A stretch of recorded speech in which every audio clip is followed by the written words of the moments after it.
Alright, let's begin our reading of Permafrost Empire Anastasia.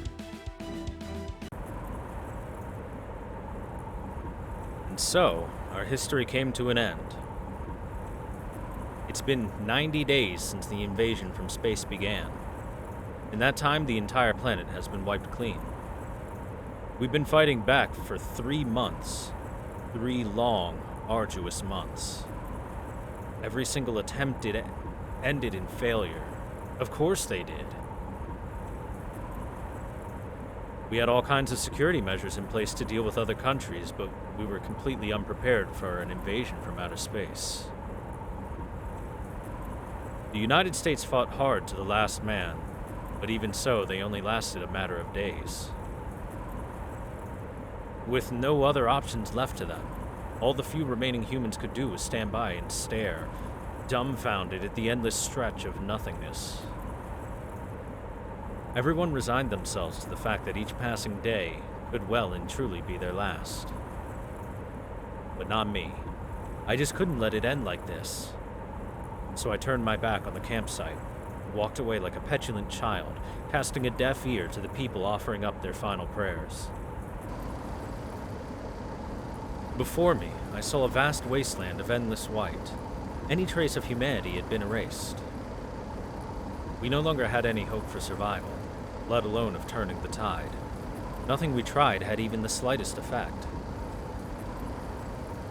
In this wasteland, I searched through old records like a raccoon pawing through garbage. I managed to find an old motorcycle with barely enough fuel for a one-way trip and began riding across the blinding white wasteland. It's just, nothing about this makes sense. There are so many unanswered questions. If I'm going to die, I at least want to know why. I can accept an alien invasion. I can even accept the end of the world. But I cannot accept not knowing why they invaded us, or how. The invasion lasted a good 90 days. There must have been some sign leading up to it. Someone must have seen this coming. Or maybe someone knew this was coming and decided to let it happen. How did the invaders first make their way to Earth to begin with? Someone needs to figure out at least that much, or humanity will never be able to rest in peace. So I'll keep exploring until I find a lead. Some sort of clue that could lead me to the answers I seek. This recording might just be me talking to myself, but still, there's every chance that this is the last document remaining on Earth. My name is David. David Bluebook.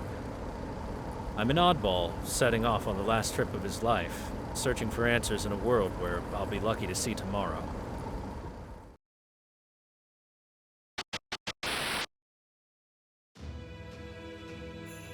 Researcher's Log, 2018. 18 hours have passed since the events we observed in New Mexico. At last, Subject E has been relocated to his base. Honestly, I can barely contain my excitement. This is the biggest thing to happen since the Roswell UFO incident in '47. I have no idea how it ended up making an emergency landing on this planet, and I don't care. What I do know is that our visitor is at death's door and needs our help if it's going to survive. I also know that it is an intelligent life form and nothing like us humans. Its form beggars belief. Thank goodness for the boundless capacity of the human imagination. This visitor from a distant world looks exactly like the sort of thing one would see in a horror movie. My orders are to perform surgery on this new friend from beyond the stars to save its life and hopefully establish communication. I'm literally trembling with excitement. My entire staff and I are eager to begin our work. This will be a difficult operation, but we will save it. This will be by far the most fulfilling work I've ever done. How could I not see that it succeeds? My only regret is that I won't be able to share these discoveries with the outside world. This project is as classified as they come, and who knows if it'll ever be disclosed to the public. Until then, we must continue to nurse it back to health in secret, here in this underground facility. It is here that I must study this strange new life form, these tree roots come to life.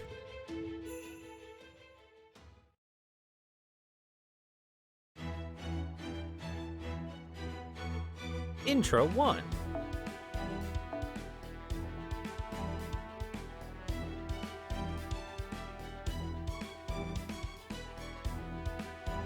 There's going to be lots of reading.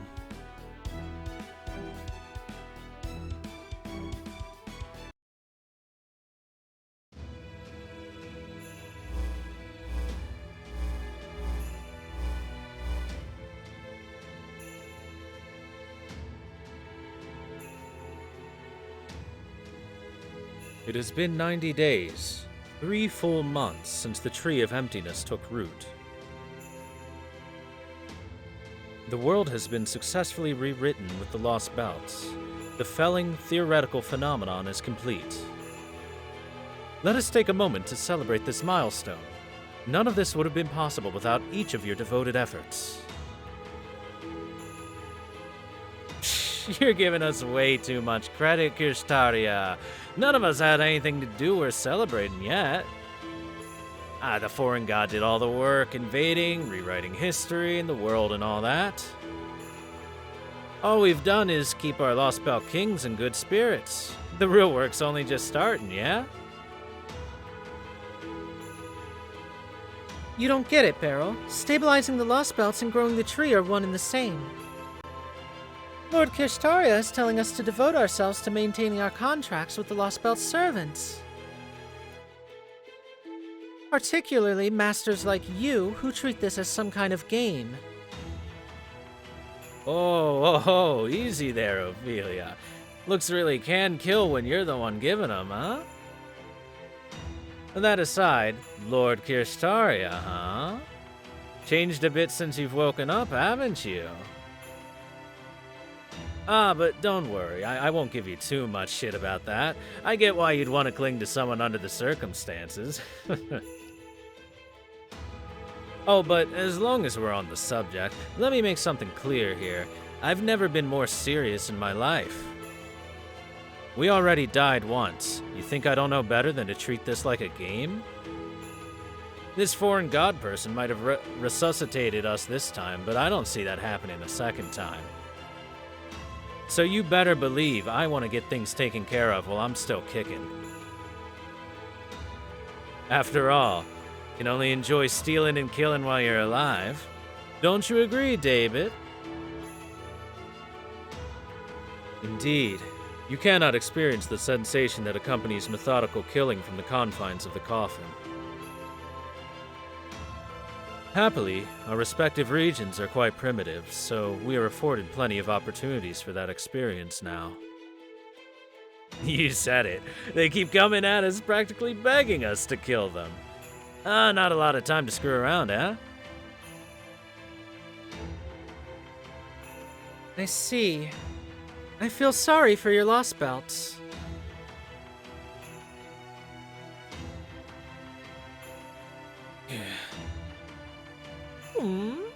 What's the matter, Kadok? Beryl is his usual self, but you seem a bit off. Now what's bothering you? You look just dreadful. Oh my, those bags under your eyes. Have you not been sleeping, or is it just that you're under a lot of stress? Both. Look, never mind me. I'm doing what I'm supposed to. Gomenne? You know I can't do that, Kadok. If you really want me to leave you be, then at the very least I need to see a smile from you. How could I not be sad seeing a friend so down in the dumps? I can't help worrying about you, you know, whatever you might think on the subject. Understand? If you really want to be alone, you need to be strong enough to handle it. And if you're letting your stress show like that, then you clearly are not. Why not try relieving a bit of that stress with a bit of fun? This suggestion won't win points for originality, but how about some tea? I found some great tea leaves here in my own Lostbelt. I'd be very happy to allow you to have some, and I bet the Grand Duchess would be delighted as well. It's none of your business. I swear, you just don't change no matter what happens, do you, Pepe? Oh, flattery will get you everywhere. I must say, that wasn't bad, Kadok. I'm not praising you, that was an insult. Jeez. How come you're not telling this guy not to treat this like a game, Ophelia?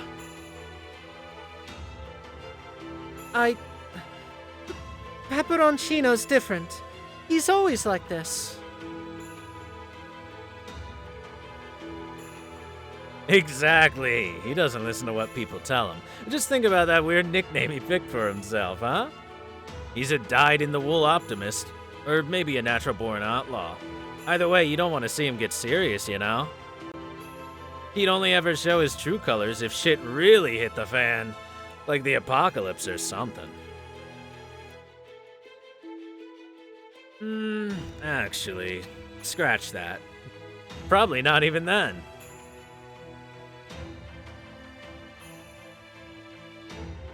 No more wasting our time. Kirstaria, what did you wish to talk about? We've already reported in about our Lostbelts. Mine isn't fit for territory expansion, and I have no intention of competing with the rest of you. If you want to fight over who gets to rule this planet, knock yourselves out. Didn't I already tell you all this? You think we buy that? You can't just shut yourself away and sit this one out, Akta. In the end, we're going to have to choose a single Lostbelt. If you give up on expanding your Lostbelt's territory, it'll just be a matter of time until another Lostbelt invades it. You really want to just lose by default? You're okay with that? Yes, I am. And if my Lostbelt ends up disappearing, I'm fine with that too. This time, I just want to stay right there up until the end. As long as I'm satisfied, I'll go along with the rest of the Cryptors. So you don't give a shit about this power struggle thing, huh? Well, I can't blame you. We all know who's gonna win anyway. I mean, Kishtaria's could beat all of ours put together with one hand tied behind its back. This whole game is to figure out who's gonna be the king of the earth has been rigged from the start. I mean, you should see how bad mine and David's Lostbelts are. There's no way these are possibilities for how humanity would turn out. Oh, but there's not a damn thing wrong with Kirstaria's Lostbelt. Hell, things might even be better there than in proper human history. No fair, right? I swear, he was already the favorite to win before we even got started. No accounting for the luck of a born nobleman, huh?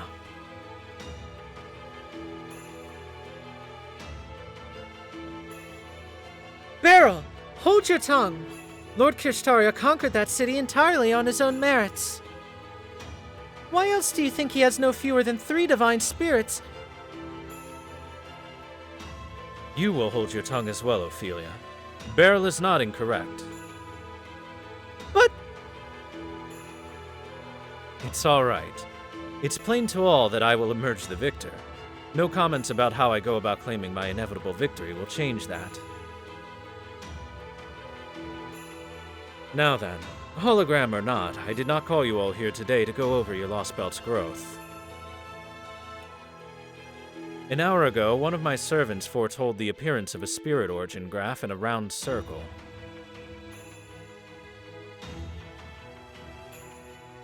The spirit origin graph belongs to Caldia, while the round circle no doubt refers to Mash Kyrielite's shield. This means they are finally about to re-emerge from void space following their escape from Antarctica.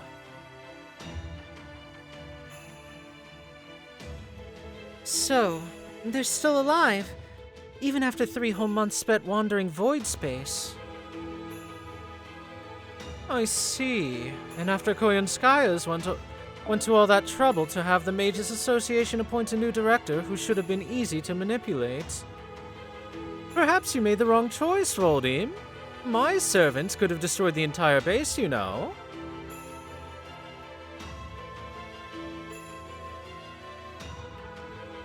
No. Our plan was the best option available. Caldia's defenses may not have been airtight, but they were formidable nonetheless. In order for us to take control, it was necessary to convince Caldia to let us in willingly, by disguising ourselves as staff, and then shut down Caldias from within. Had we done things differently, the Caldians would simply have race-shifted away and stopped us. Koyunskaya's plan was well conceived. With the benefit of hindsight, the only issue is the fact that a certain servant did not act of their own accord. But that is hardly Kadok's fault. After all, of the 3 servants who served as the foreign god's envoys, neither the priest nor Koyunskaya were our own. So, do you know where the Caldians are going to show up? Lamentably, my servant's predictions did not reach that far into the future. All I know is that they will emerge in a matter of hours. That's it? So what, we're just supposed to get back to our posts and each keep an eye out for... They'll emerge in Russia, inside the Lostbelt. How do you know that? Simple logic. How else? The only thing they know about Earth as it is now is the identities of the servants who attacked Caldia. That's their only possible connection for emerging from void space. For them, the Uprichniki are both a threat and a means to determine their destination.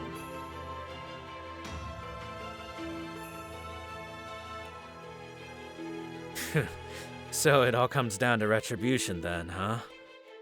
We got 'em good, so now they want to get us back, which means they'll be gunning for me first and foremost. Perhaps.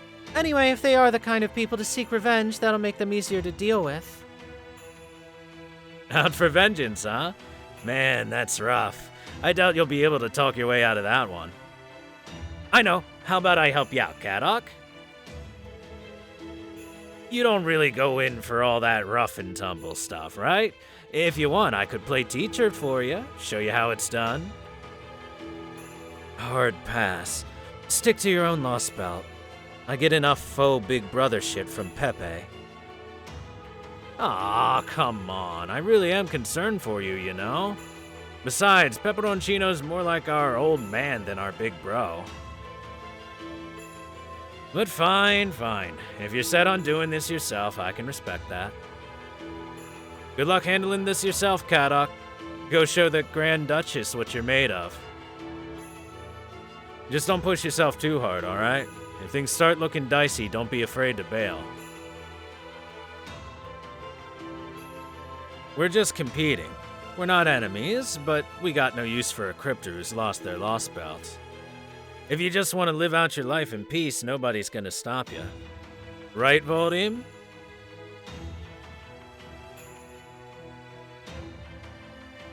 Kadok, as you know, we have all consented to a non-aggression pact.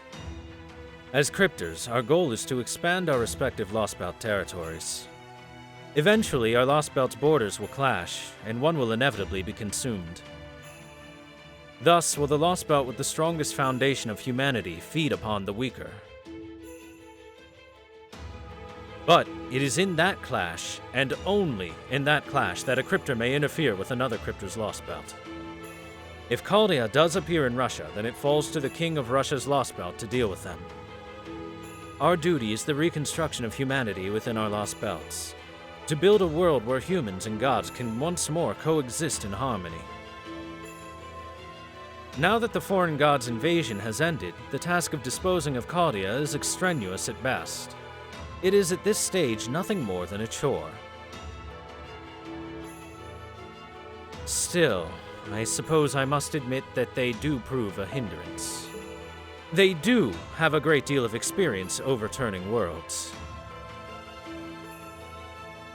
Kadok, I look forward to seeing what you are capable of. Eliminate this nuisance and grow Russia's tree as quickly as you can. Succeeding in the latter should make the former markedly easier. For my part, I would like to see all the Lostbelts realize their full potential, for each is the potential of humanity itself. It would be a travesty for one of them to end before its history has had a chance to flourish. You don't have to tell me. I'm here to win as much as any of you are. This is where I sign off. If Caldia's coming for me, I'll be there to greet them.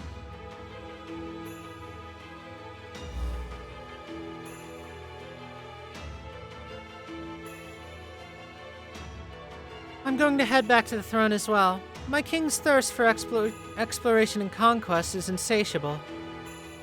There's no telling what sort of trouble he might get into if I leave him alone for too long.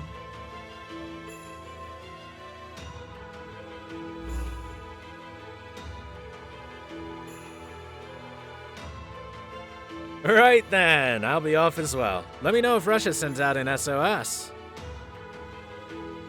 Alright. I must say, though, you certainly seem happy about this barrel. You must get off on seeing Kadok struggling.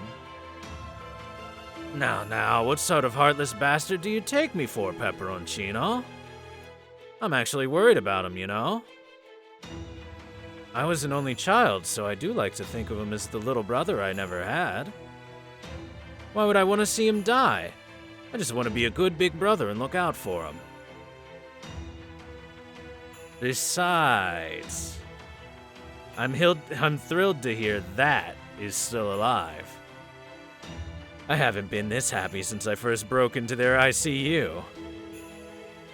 Dr. Roman kicked me out before we could have a bit of fun together back then, but now there's no one left to get in the way.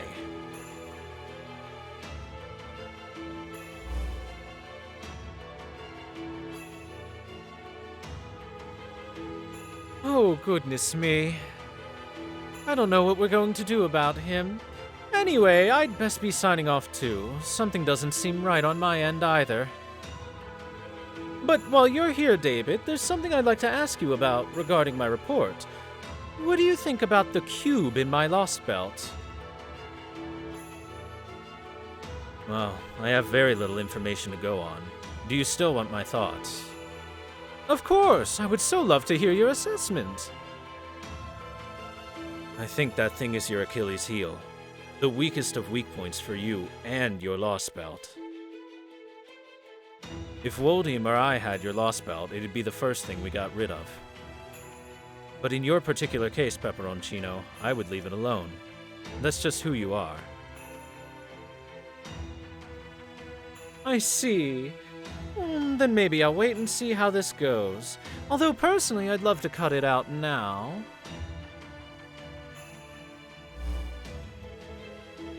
Alright, I'm signing off. Our next meeting's a month from now, yes? See you then.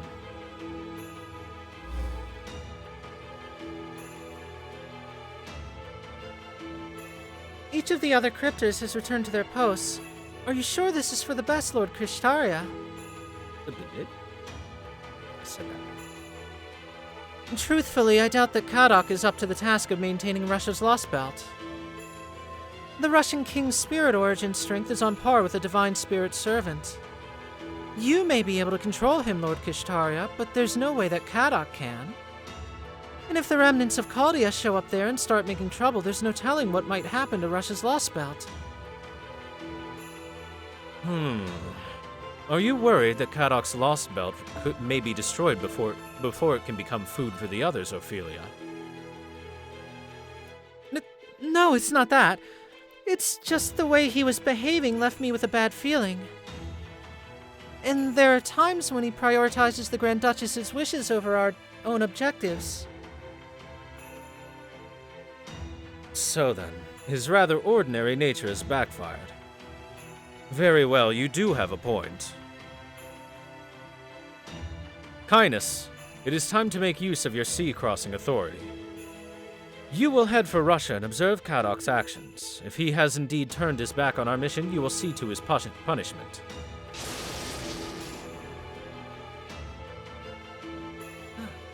Are you kidding me, Master? You're really sending me, the great Cainus, out to do your housekeeping? And all 'cause this woman won't leave you alone? What sort of heroic spirit do you take me for? A trustworthy one, naturally. You may be coarse, but that is only your pride. And since I have bested you in combat fair and square, I know you will not renege on your promise to me. Nor will you renounce your previous statements, depending on the situation, unlike the gods. Unless I am mistaken, and you are in fact as fickle as they are. Always got something to say, don't you, human? What a pompous, weak-kneed, pretentious scumbag. Fine, I'll be your little lapdog. But if you think I'm gonna forget about this humiliation, you've got another thing coming. My luck? No, the gods' luck must have run out the day I lost to you. You want me to babysit this situation with humans struggling to fight back? Fine, I will.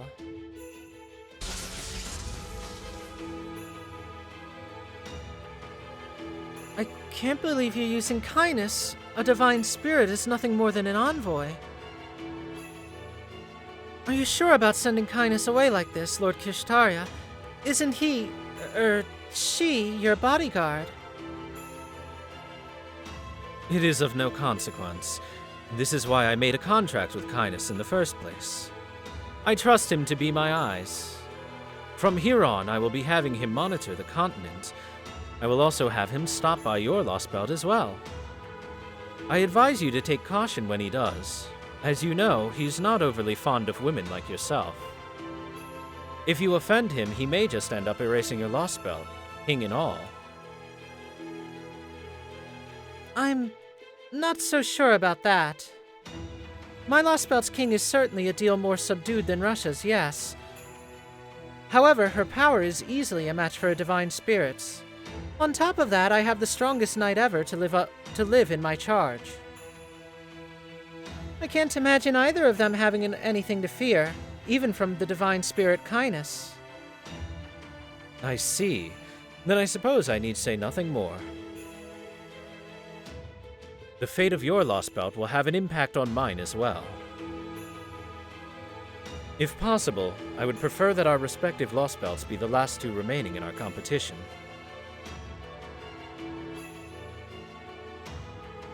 Our victory may be inevitable, but some manners of winning are better than others, and my victory must want for nothing. I expect great things from you, Ophelia.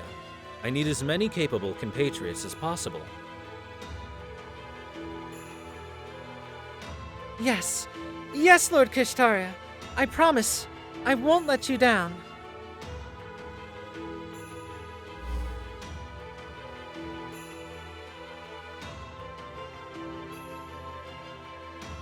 The roots of cosmic fantasy have descended upon us. The advent of the foreign god is at hand. After 3 months, the Lostbelts have finished their rewrites. Both this planet and the next generation of human history now belong to us. But that is not enough. I will not be satisfied with that alone. The sages from proper human history abandoned humans in their naivety. Those who called himself the King of Mages first pitied humanity, but soon washed his hands of them. But not me. I will never relax my grip. It has been 2,000 years since mystics disappeared, when the foundations of the world were passed on to mankind. Now I will attempt to reach a world that no sage ever could. I will attempt to enact an idea that no mage has ever before conceived. Just you watch. Marsbury Atmosphere. Just you watch, Marsbury Atmosphere. Watch as I achieve what you only ever dared dream of.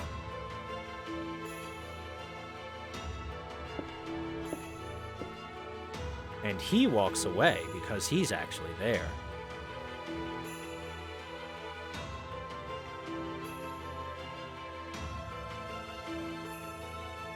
Rests.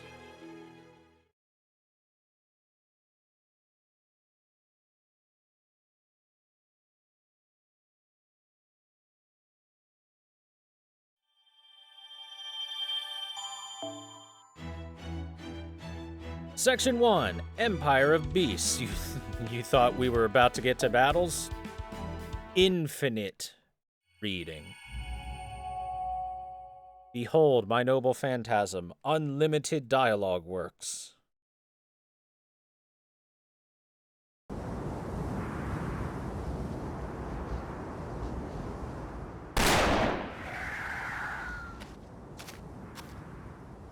And there we go.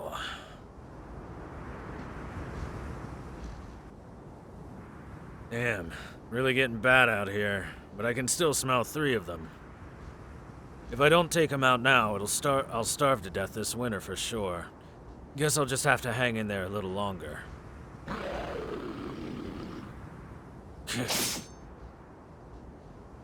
Damn, it's a Krichat!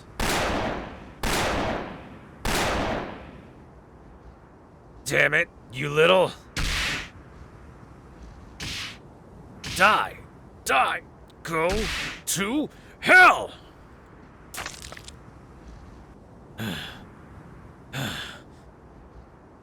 Damn, what a waste. Now its brains are all leaking out. Guess it's time to pack it in. Oh, damn it, I'm so hungry. I really don't want to starve to death.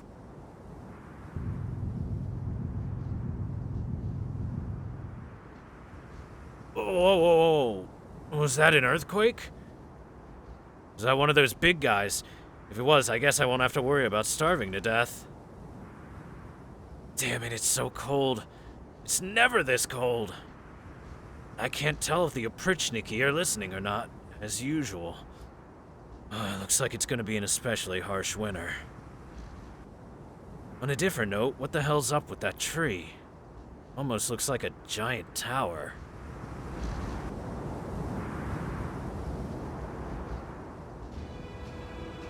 In this version of history, demonic beasts have been present since the very beginning. Humanity here evolved along a particularly unique route in order to combat both the beasts and the perpetual blizzard that shrouded the land. In this world, there is nothing worse than weakness. To die is to admit defeat. Here, strength is justice, and justice, strength.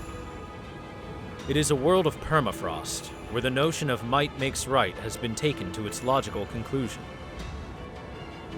And now, Gouda and his companions are about to set foot in this alternate history.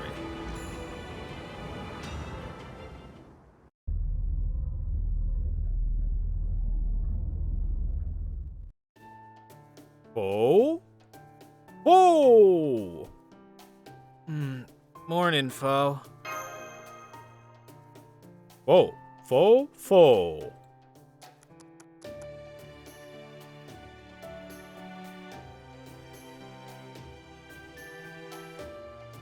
It's been a week since all that went down. I think I'm finally getting used to my room here. Oh? Oh.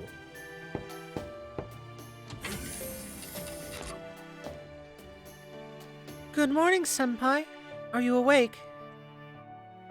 Yep, of course I am. Oh, good. Then I hope you don't mind if I come in. I've brought you some breakfast. Of course, we still only have rations, and only enough for another 6 days, too. It's a lot better than nothing. Thanks, Smash.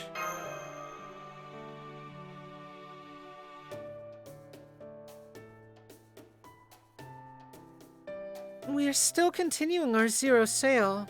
It's been about a week since we embarked. Fortunately, the enemy organization that took over Caldia doesn't seem to have followed us here. But I wish I knew how long this was going to continue. Time is one of the fundaments of our universe, but time doesn't intrinsically have a past or a future. Those are just axes that we came up with to help us keep track of it.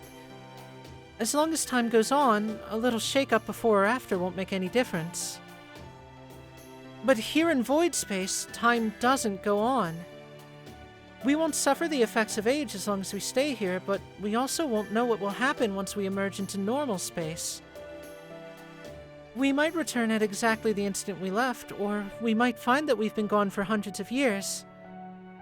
I wouldn't be surprised if we just aged instantly as soon as we exit void space, like when Urashima Taro opened the Tamete Bako. That's unsettling. Yeah, it is.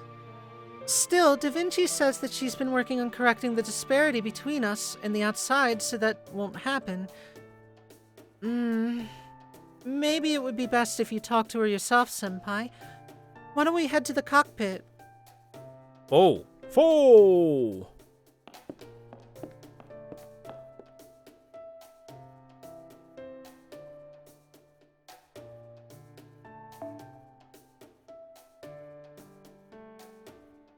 I must say, I was relieved to find out the Shadow Border's interior is more spacious than it looks from the outside. Da Vinci says that she managed to give it twice as much room by warping its internal space. Thanks to that, we've just enough living facilities to cover the bare necessities. I do feel a little bad that all 4 staff members have to share one room, though. Foe? Thank you for your concern, Foe. I have special needs as a demi-servant, so I'm staying in the treatment room by myself. As for the other private rooms, yes, Director Gordolf is staying in the captain's quarters. Da Vinci has her capsule in the computer room, and Holmes seems to be sleeping in the workshop. Foe? We also have air conditioning, a storage room, and an armory, although the new director has prohibited us from going in there. And since we have 2 large cruisers worth of space, Da Vinci and Holmes were even able to make the cockpit/bridge several meters wide. Alright, now that I have exposited about our living situation to the player, let's head to the cockpit now.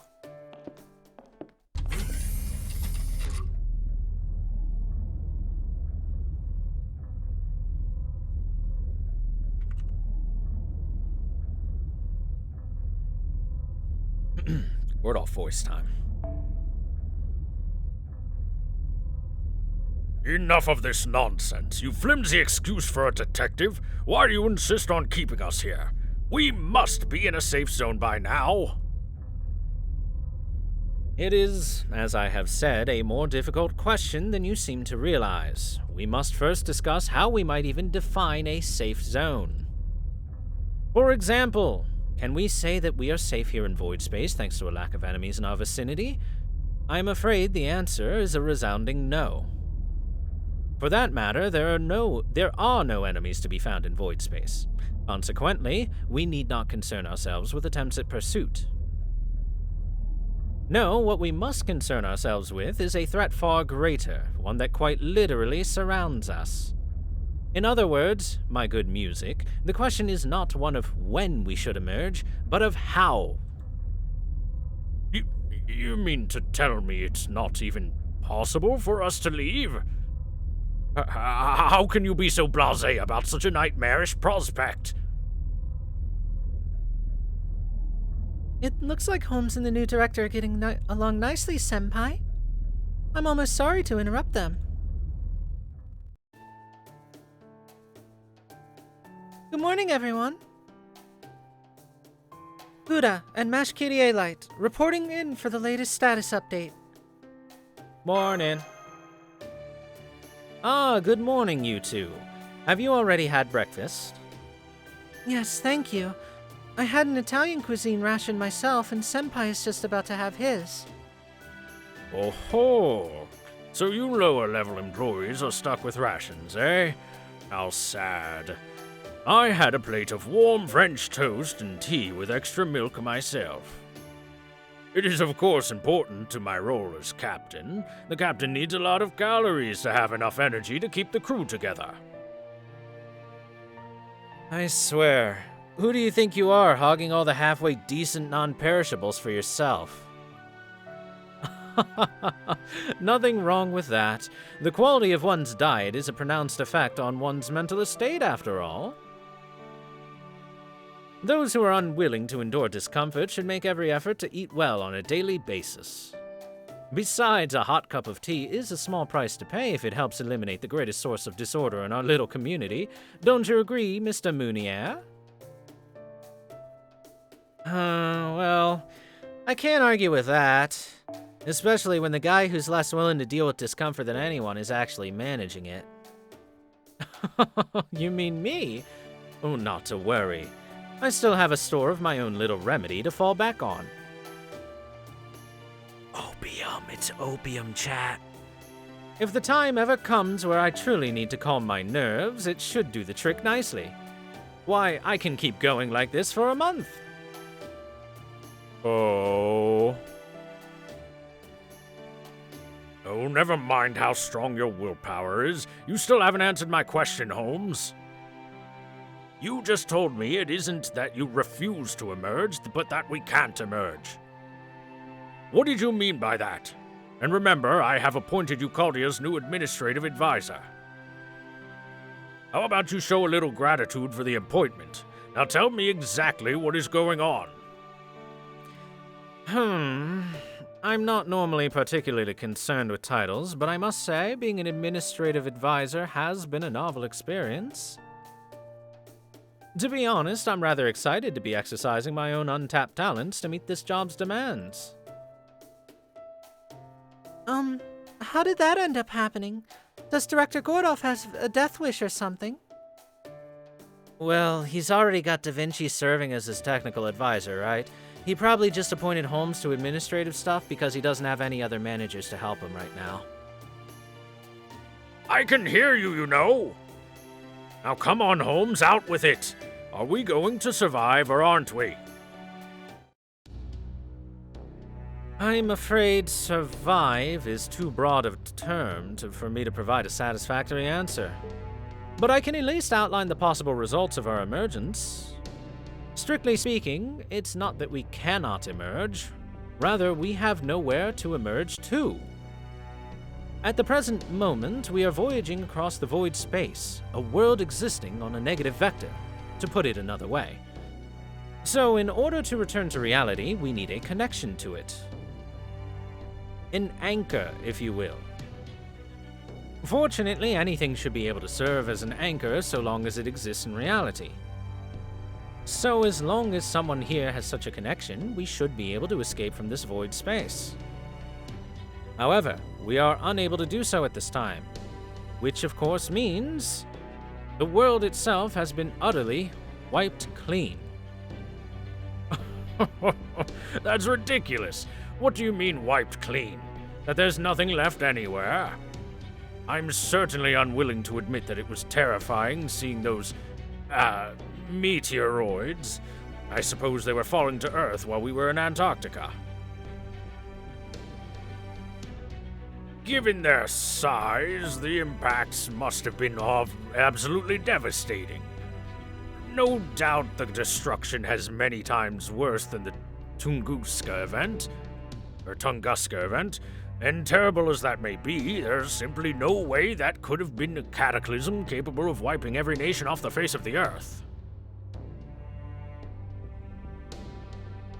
And of course, let us not forget the clock tower. London's clock tower has been around for millennia. It is the greatest bastion of magecraft in existence, guarded by hundreds of defense mechanisms. There's no possible way it could be destroyed.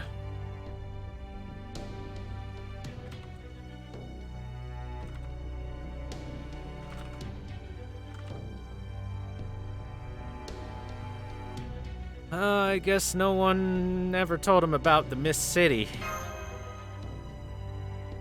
Oh.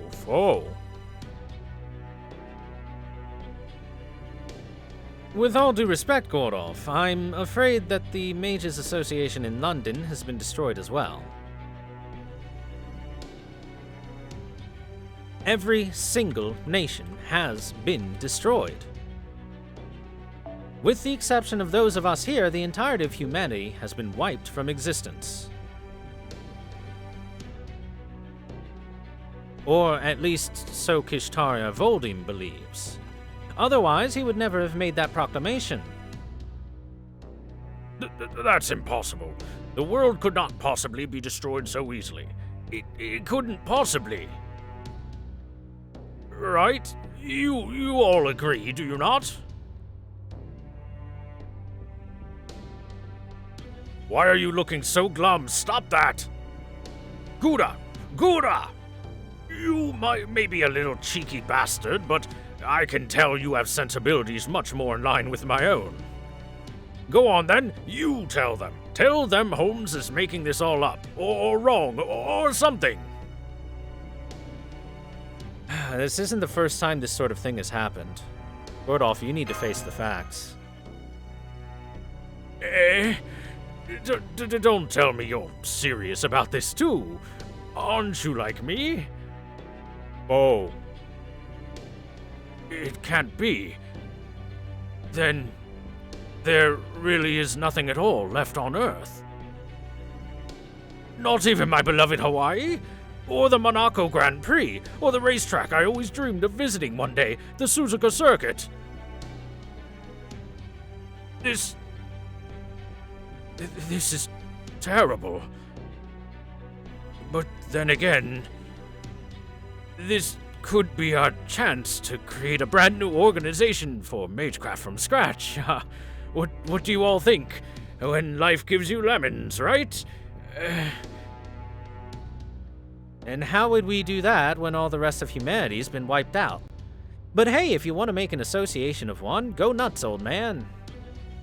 I am not old. I may have a year or two on you, but I'm still a dashing specimen in the prime of my youth. Fun fact, Gordolf is actually in his 20s. All that said, we do have one possible exit point. There is something on Earth to which we both have a connection, and that has a solid chance of existing. The Oprichniki, the black-garbed army that attacked Caldia. We know of them, and they know of us.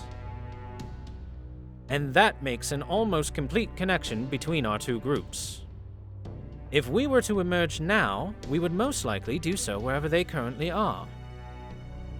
So you mean... We end up at their HQ. I see. Right into the heart of enemy territory, eh? That would certainly be extremely dangerous. Yes, it would. But we can't stay here in void space forever. The Shadow Border's reserves are running low. We're almost out of food, water, and power. Indeed. We will need to emerge soon no matter what, but I would like to do so at the best possible time.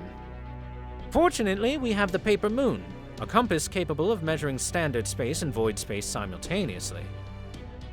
We have been using it all this time to look for a comparatively safe location wherever we emerge, which is to say, an area devoid of hostiles. Isn't that right, Da Vinci? I take it you're about done by now?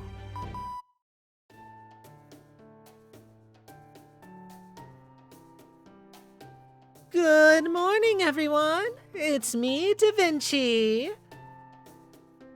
No need to fill me in. I've been listening this whole time. In fact, whenever I'm acting as the computer room's bio unit, I can see everything that happens inside the Shadow Border. Everything. So don't go thinking that you could keep any secrets from me, Gordolf. That goes for you too, Holmes.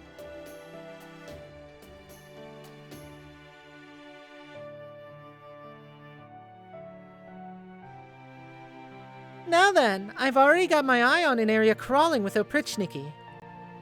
I've also gone ahead and plotted a course to emerge there. As luck would have it, we're even nearing a current that should do the trick nicely. If we head that way now, we could hitch a ride and be carried along that course in about 5 minutes. If we miss this wave, we'll have to wait about 10 days for the next one. By that time, the Shadow Border will be almost completely out of power. So what I'm getting at is... If we're gonna do it, it's now or never? You got it. That's what I like to hear. Make sure to stop by and thank me for being so amazing later.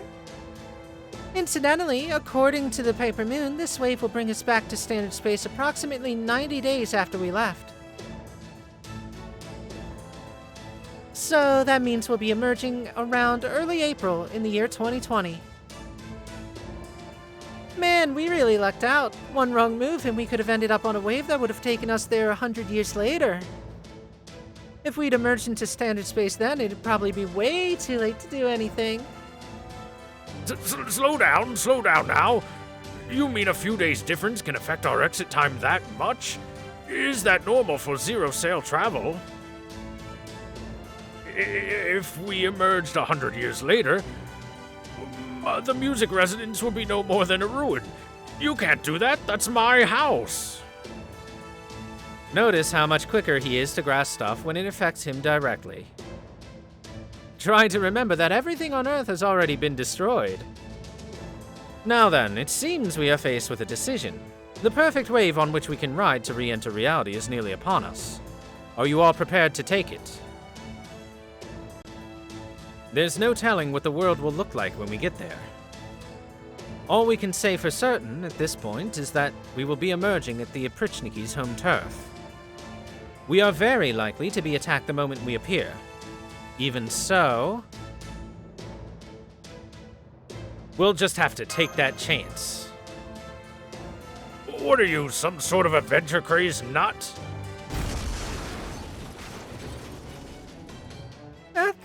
What was that, Mr. Moonier?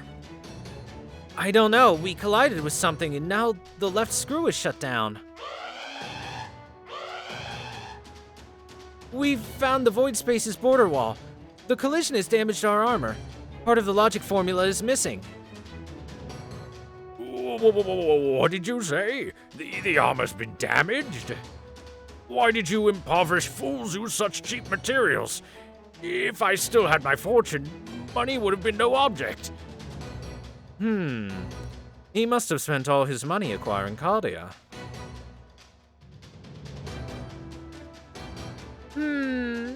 Well, this certainly isn't good. We can't maintain the vehicle's balance anymore.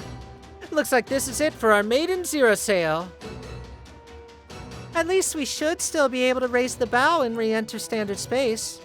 But after that, I think we'll need to step outside to make repairs.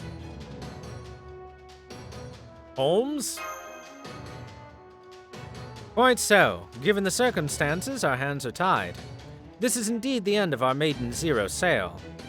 All hands, prepare to emerge. Are you all done talking? Then let's go catch ourselves a wave. I didn't agree to that. Wait, let me get my seatbelt on.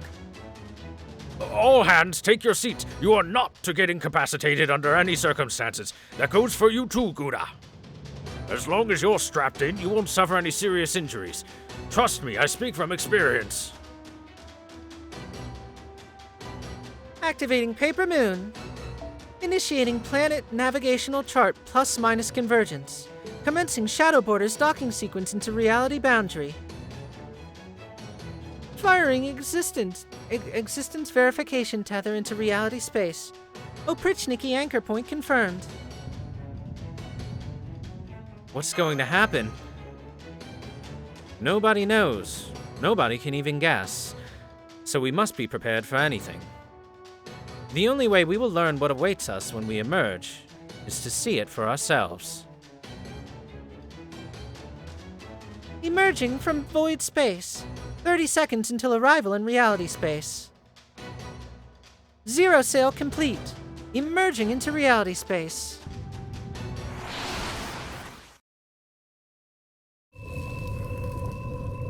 Whee!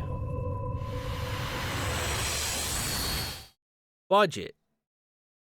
Minor budget, but budget. Lostbelt number 1, Lostbelt depth D. AD 1570, Permafrost Empire, Anastasia, the Grand Duchess of the Beast Nation. I gotta say, void space being the official translation, I'm not too fond of. I much prefer the more literal imaginary number space, especially when they talk about how everything is based on an equation for whether or not they can do stuff. But hey, let's head to the anchor point. More your reading.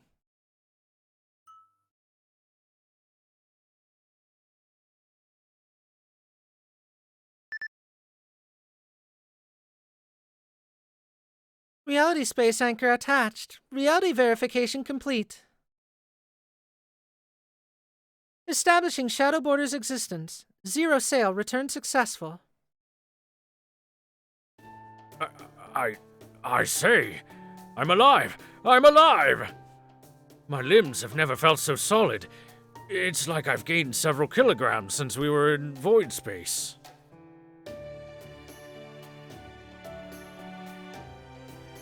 Attention! An armor plate came loose during re-entry. Further zero sales currently impossible. Please replenish materials and food supplies and perform regular repairs and tune-ups on the shadow border to ensure future safe travels. I see. It's a wonder the shadow border held up this well, given the less than ideal circumstances in which we...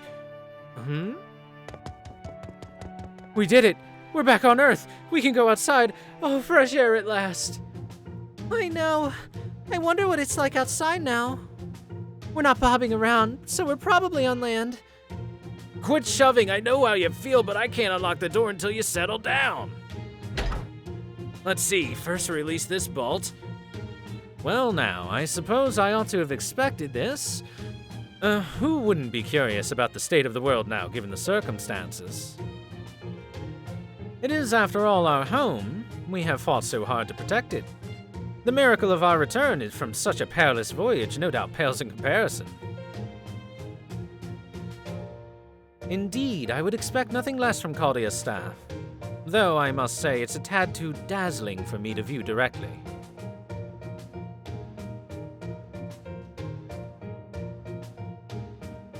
Everyone's rushing towards the cockpit's emergency exit. Are you sure you don't want to join them, Senpai? You better believe I'm gonna check it out right away. Oh, come on, not you too, Gouda. Ah, damn it, what about me? Is it okay if I leave the monitor for a little, Holmes? I want to see what it's like out there with my own two eyes. I'm sorry, Mr. Mounier, but someone has to stay here and keep an eye on the monitor. After all, I too have been waiting with bated breath to see what lies on the other side of that door. Oh, is that so? Fine, what do I care? I'm just a sad, lonely geek anyway. Mounier always gets the shaft, so why should things change now?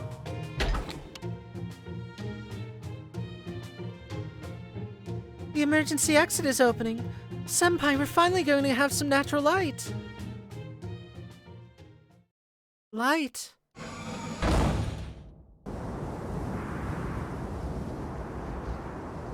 It's freezing! Ooh. How very cold it is! My coat is frosting over. Quickly, close the door! Yes, sir.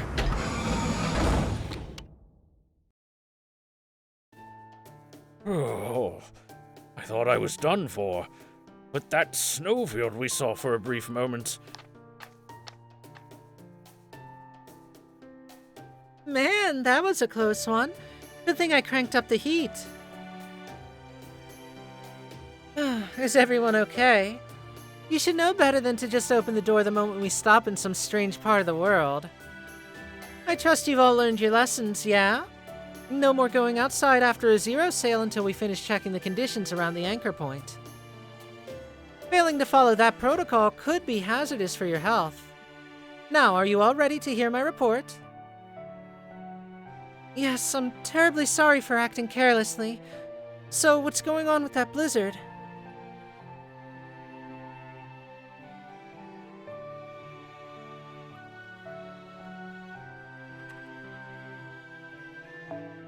It's a perfectly ordinary blizzard, just like the ones we're all well acquainted with by this point. There's no atmospheric pollution, and no hostiles in the area. Presently, the shadow border is smack dab in the middle of this blizzard. The odd bit is that it's 100 degrees below zero out there.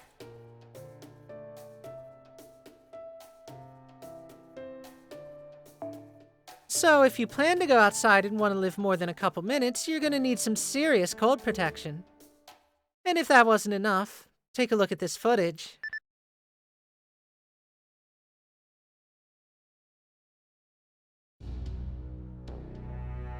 It's nothing. What is this? Is that an aurora?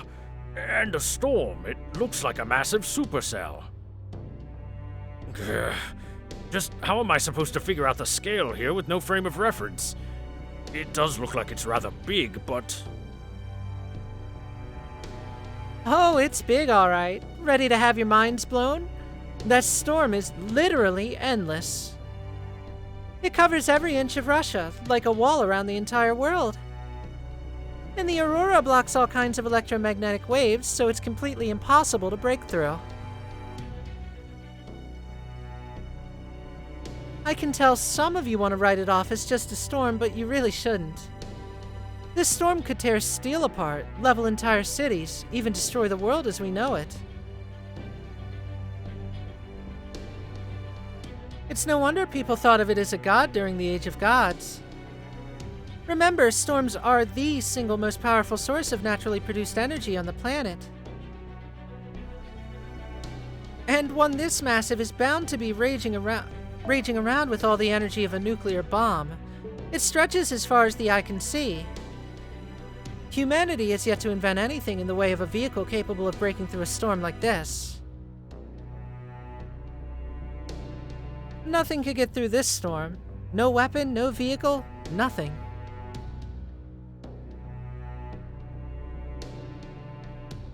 Which means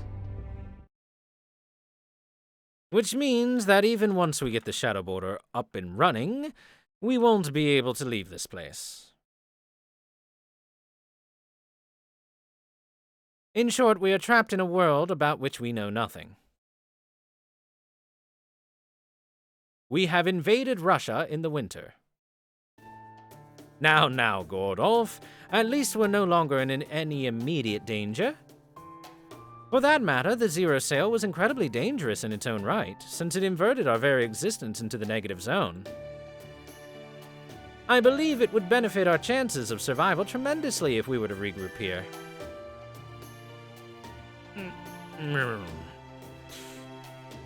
Well, it is certainly an emergency, and we do need to regroup.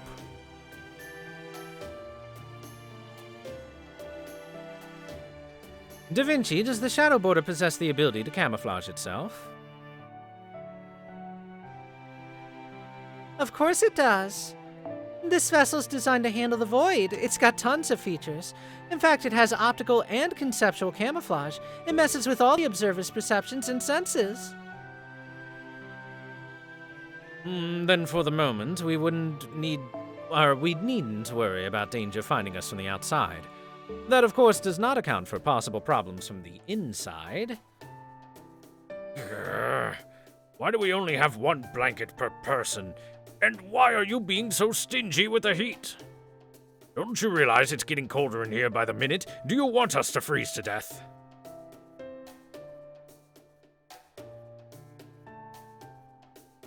What other choice do we have, Gorodov? We've got to save all the power we can right now. Deal with it. Besides, the way things are going, we'll probably starve to death before we freeze to death, since I don't see us finding more food in this mess.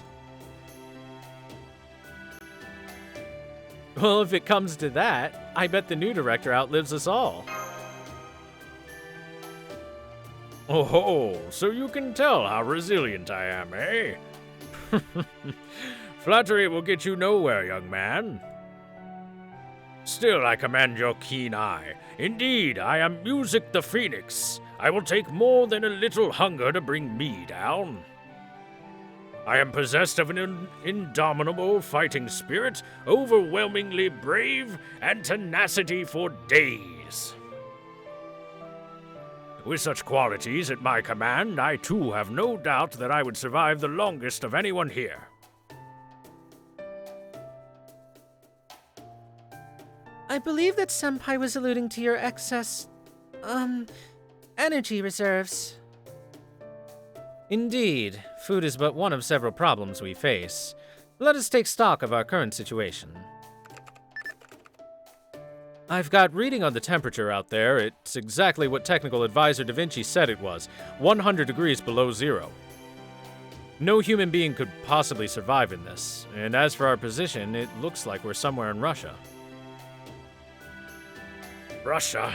Damn. So Holmes was right. We've literally fallen right into the Oprichniki's laps. But hang on, how is that even possible? I know we were adrift for some time, but how could we reach Russia from Antarctica? We would have had to sail halfway across the world for that to happen. Did void space make that possible? More or less. In void space, real-world distances have no meaning. Instead, the distance we can travel corresponds exactly to the time it takes to calculate coordinates and verify our existence. Now, take a look at the paper moon. That's a two-dimensional world map. I can see 7 locations that seem to be layered differently than the rest of the map. So they are. I didn't notice at first since this thing loops around on itself, but you're right. It reminds me of the 7 singularities that caused the incineration of humanity, though of course the current circumstances differ substantially. The 7 singularities existed at different points in time, a vertical axis. But in this time period, these 7 abnormal regions exist simultaneously. And Russia, where we are now, is one such region. Then are they singularities? It's too early to tell. Given what Kirshtaria said during his transmission, I believe these regions are not the past, but...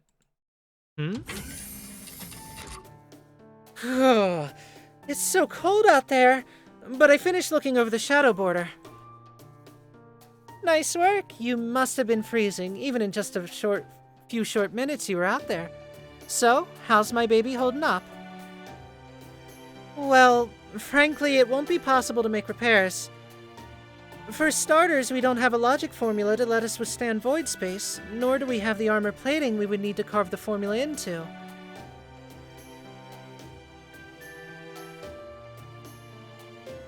And well, the engine's not in great shape after we overtaxed it. We'll need at least a little time to get it back up and running. Oh, it's so cold. But at least it's not as bad now.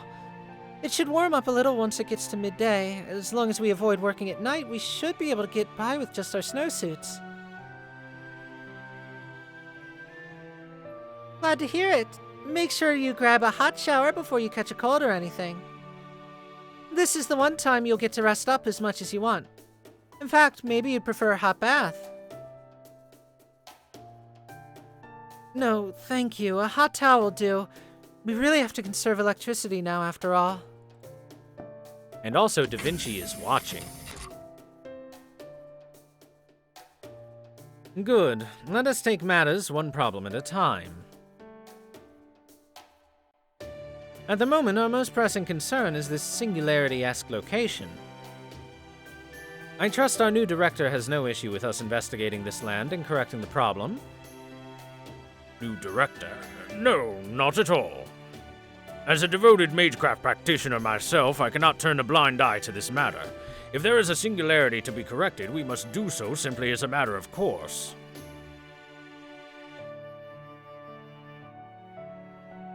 Furthermore, the Shadow Border's armor is damaged, and we are unable to move from our current location.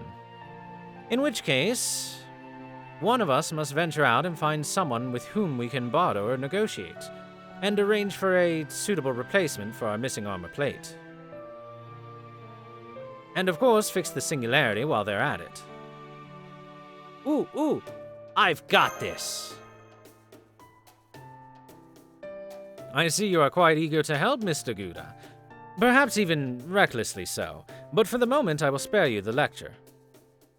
You may not currently have any servants capable of aiding you in battle, but you are still a master. Furthermore, you are far and away the most experienced fighter out of everyone here. At this point, you are the only one we can send to investigate this area. It will be extremely dangerous. As the administrative advisor, I'm ashamed that I must ask you this of you. Then, will you be escorting senpai as his bodyguard, Holmes? Naturally, I will do so to the best of my ability. Fieldwork is, of course, one of my many specialties. Now, regarding your mystic code. Wait, that won't do at all. Director Gordolf? Holmes, you're one of our precious few fighters. As the only servant capable of handling this situation, I forbid you from leaving this vehicle. This armored car is the last bastion of humanity itself. There must be a combat-ready servant here to defend it.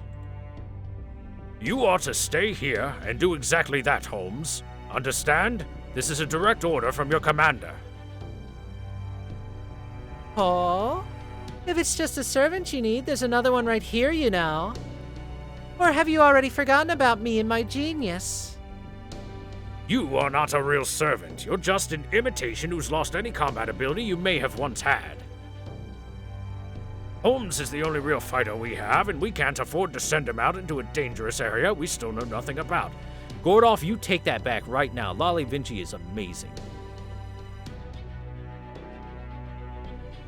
Gouda, during our investigation, you adamantly refused to cooperate with us, yes? Each and every time we asked you if a certain report was all made up and insisted that you lot never actually saved the world, all you said was Caldia fulfilled its mission admirably.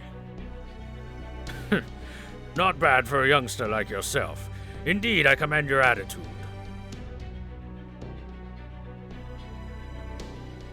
As such, I see no problem whatsoever with my plan. You're a proven warrior, as you demonstrated by repairing the past singularities.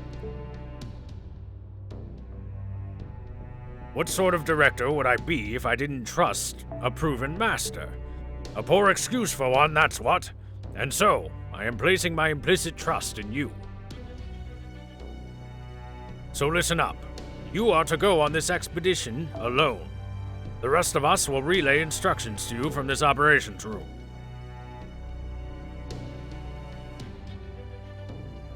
What?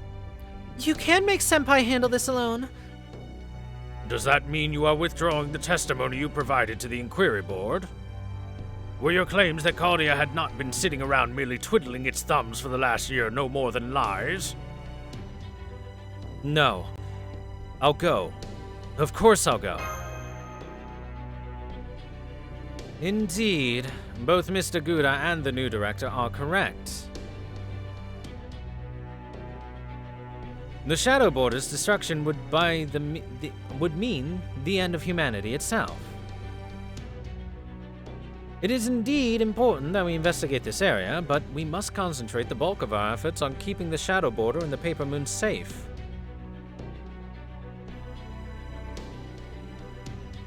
Therefore, I will remain to guard the Shadow Border and do whatever I can to aid the expedition from here.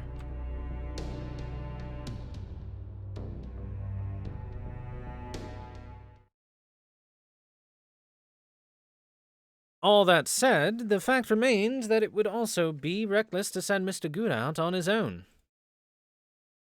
It is 100 degrees below zero outside, and there is no telling what else may be lying in wait. I know that. I won't send him off without a buddy. Let's see. One of you called me an old man. What was his name again? Saute? Picata? Oh, crap. It's the cooking method that uses butter and lemon juice. But... Et tu, Gouda? Ah, that's it. Mounier! Mounier! Get your armaments in order. You will be joining Gouda on his expedition. Yeah, I knew it. Why me? You're an operator. Your job is to man the controls and keep an eye on the monitors. Now that the border is parked, this is simply the best way for you to make yourself useful. Besides, if worse comes to worst, I know someone who can fill in as the driver.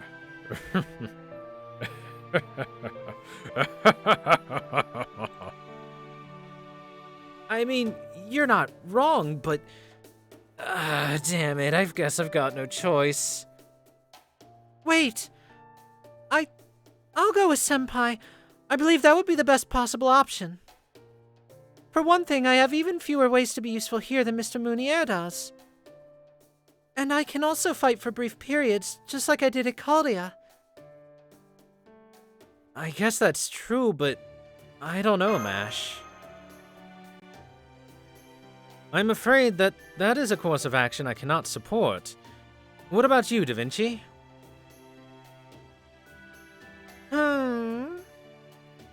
I I hate to say it, but I do think Gouda will need a companion, and Mash is an old hand when it comes to investigating unexplored areas by now.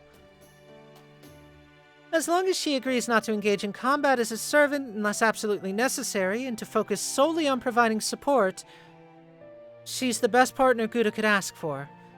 It's not my place to try to stop her. Happy Kohai noises. Hey, Mash. Yes, Senpai. Let's go explore this place together. Of course, Master. I'd be happy to accompany you on this expedition.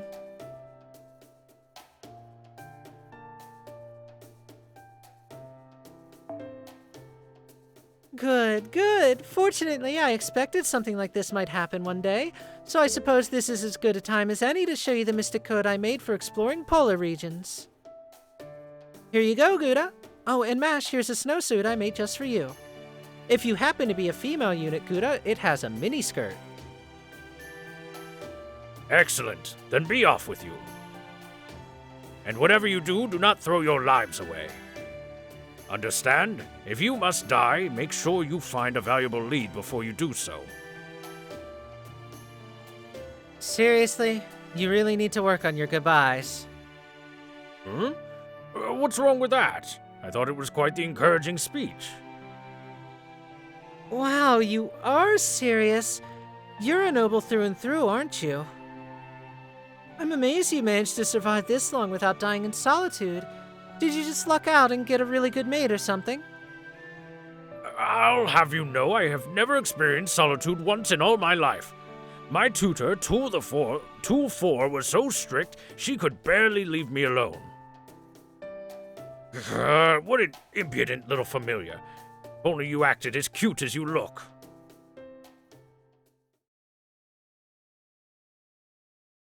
Poor Gordolf.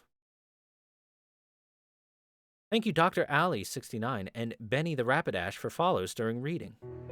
I appreciate it.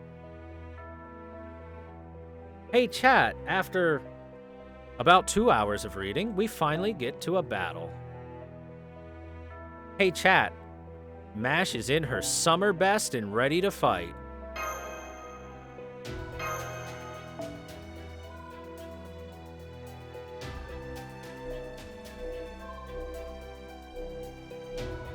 Oh boy. Did I not grab the new Mystic Code? Oh well, Babylonian outfit it is. Actually, no. I want the new Mystic Code. Where is it? Is it in my present box?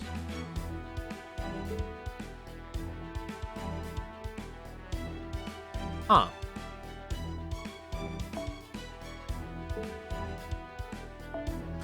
I might get it after this fight. Be honest, I kind of forget the flow of Lostbelt 1 a little bit. At least the particulars of it. Alright, Babylonia it is. Let's go. Also, we can only bring Mash. One quick aside for those of you that watch me normally and not just my reading stuff. Remember when I said level Mash up or you're going to be very sad? Did you level her up and level her skills, guys? I hope so. Is Lolly Vinci better than regular Vinci? Yes. That is a matter of fact. Alright, back to reading. Alright, there we go. It can't hurt to wear a snowsuit over your Arctic Mystic Code. Not that it's likely to do much good when it's a frickin' 100 degrees below out there. Listen, I know what Gordolf said, but make sure you don't go taking any unnecessary risks. Just take it easy and focus on staying alive first and foremost. Oh, don't worry about that. It'd be a hell of a waste if I died now, after all. Right? There's all sorts of fun things out there just waiting for you to experience. I know you had potential, Gouda. Once this is all taken care of, you'll have to come check out my hometown sometime. You haven't lived until you've seen France, you know? Oh, and Mash, I don't want you overdoing it either, got it? I know that you really helped us out back at Caldia. But the fact is, you've got serious limits as a demi-servant. So if you encounter any hostiles, you just focus on keeping your distance. All the more so if Gouda's in a tight spot. Whatever it takes, you two better make it back here alive. We will. Thank you, Mr. Mounier. Oh, and Gouda, you take this.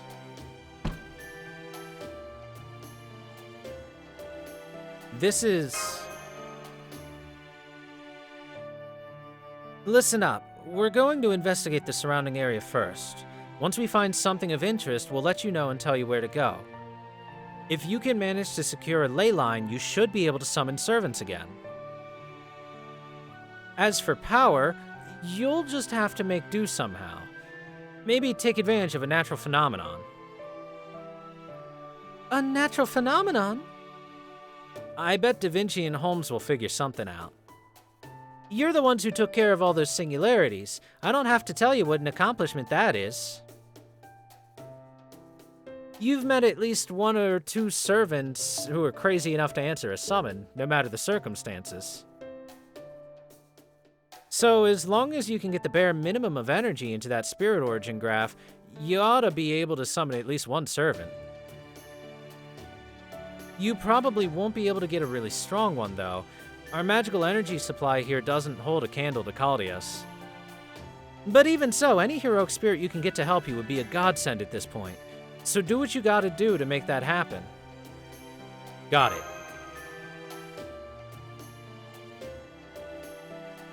Honestly, I have no idea what's coming. The doctor is gone, and so's more than half our staff. I never thought things could get even worse than they were back in Orleans. But here we are, and just like back then, you're our only hope, Gouda. Good luck. You can count on me. I know we can. Oh, and if it's not asking too much, try to find some fish. Do that, and I'll treat you to some of the best home cooking you've ever had. And now I'm hungry.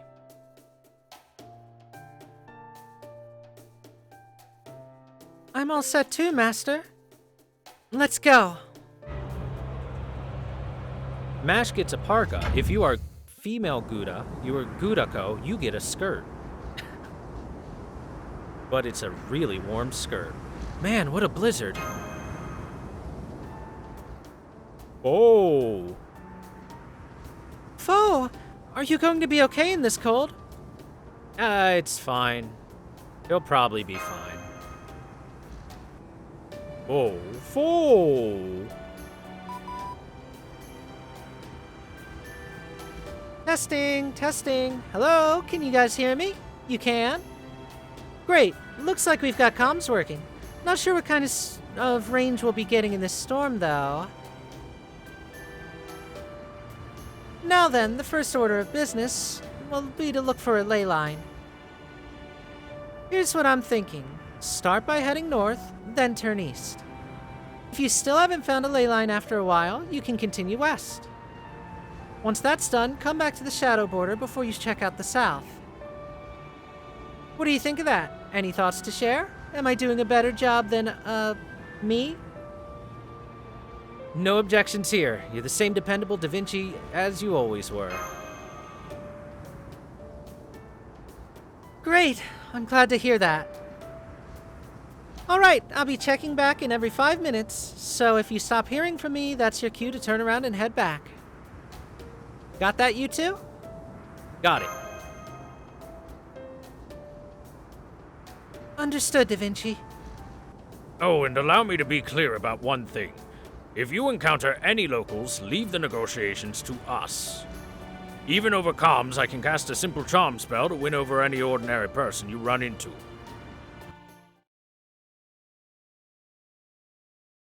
Maybe we should only use that as a last resort, Director. Charm spells do work quickly, but their effects also wear off rapidly as well. There could be no way of knowing when our unwitting collaborator might return to their senses. As such, I believe it would be both safer and wiser for you to employ your natural charms here. Should we encounter any locals, I believe the best thing to do would be for Mr. Gouda to initiate the negotiations. Once both parties have reached a mutual understanding, we can then have them come to the border. I see. Indeed, my own natural charisma would be the surest way to succeed. Very well, we shall use your plan then. Da Vinci, is there any pomade to be found in this car? I'll need to make sure my hair is perfect for the occasion. First impressions are everything after all. Sure, I can whip something up that'll do the trick. Damn, Holmes, you played him like a fiddle. Well, I am the world's greatest detective. Besides, I wasn't being entirely truthful, or untruthful. Gordolf does have a certain dignity, that sort that comes from being raised in a distinguished noble family. And that is something that Mr. Gouda can and should do without.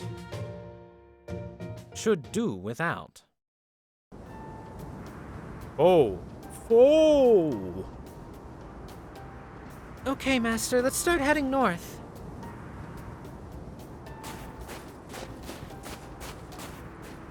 North, south, east and west, my high's the best. This blizzard really does go as far as the eye can see, and it seems the temperature has dropped even lower since we left. Yeah, it's really cold. Only cold, eh? You have my amazing mystic code to thank for that.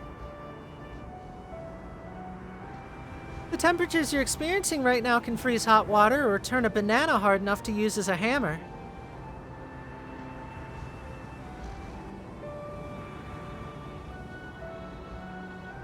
Okay, then, that's enough heading north. Now try going east. Understood. Okay, Master, let's head east.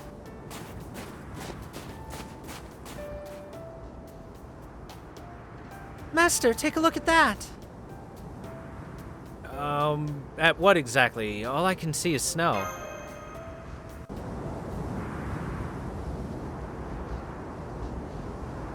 That doesn't look like the bands of light we saw in the singularities. What could it be? A skyscraper? A tower? Maybe it's a tree? Whatever it is, it's certainly enormous. Who in their right mind would think it's a tree? You're right, but who in their right mind would think it's a tree? Come on now.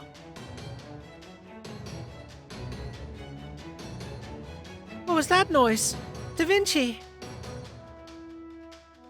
Yep, I'm detecting a hostile from here. Looks like a low-ranked phantasmal. Maybe a demonic beast.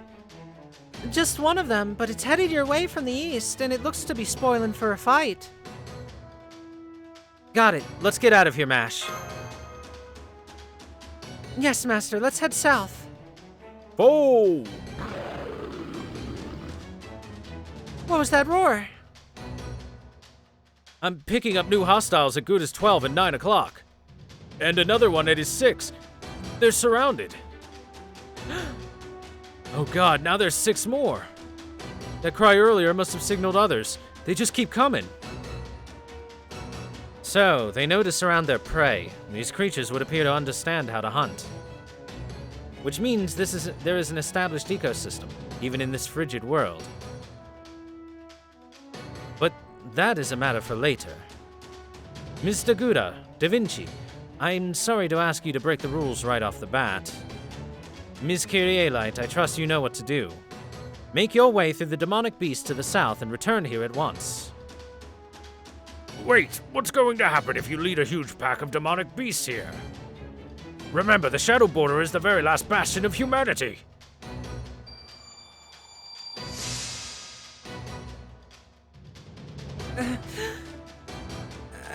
At any rate, I'll find the weakest link in their formation and try to break through. Master, your orders, please. I know, but Mash... Alright, just don't push yourself too hard. Yes, Master. The only one that's willing to push her hard is me.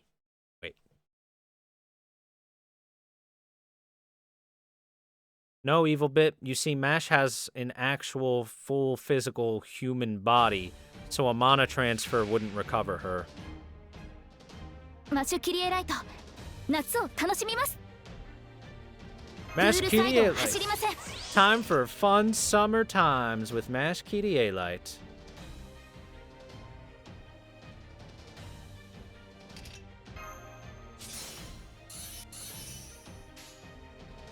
お任せください。ファーお任せください。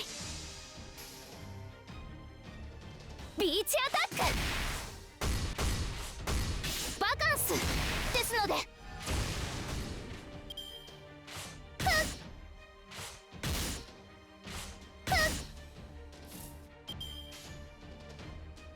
お任せください。はい、ファ Foe! ービーチアタック。バカンスですので。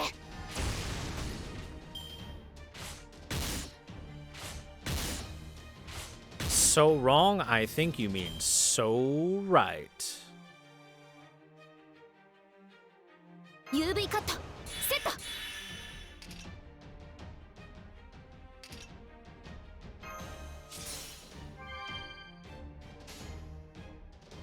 どんなファーはい楽しみます。 Yeah, smashing her bitch attack. Beach attack.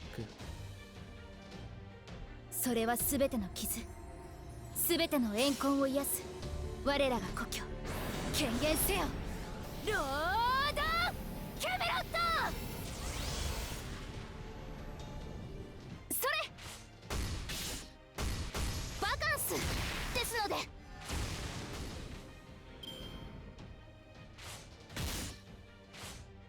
Zero fucking damage. Battle finish. Mash the Unbreakable.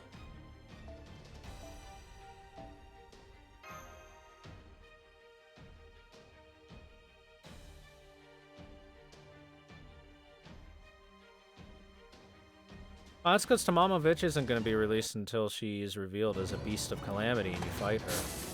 I mean, what? Spoilers.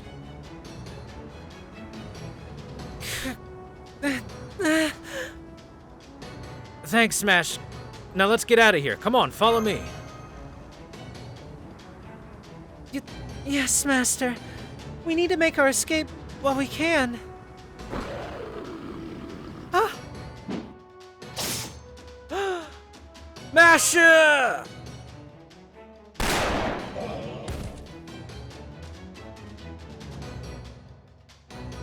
A gun. A rifle.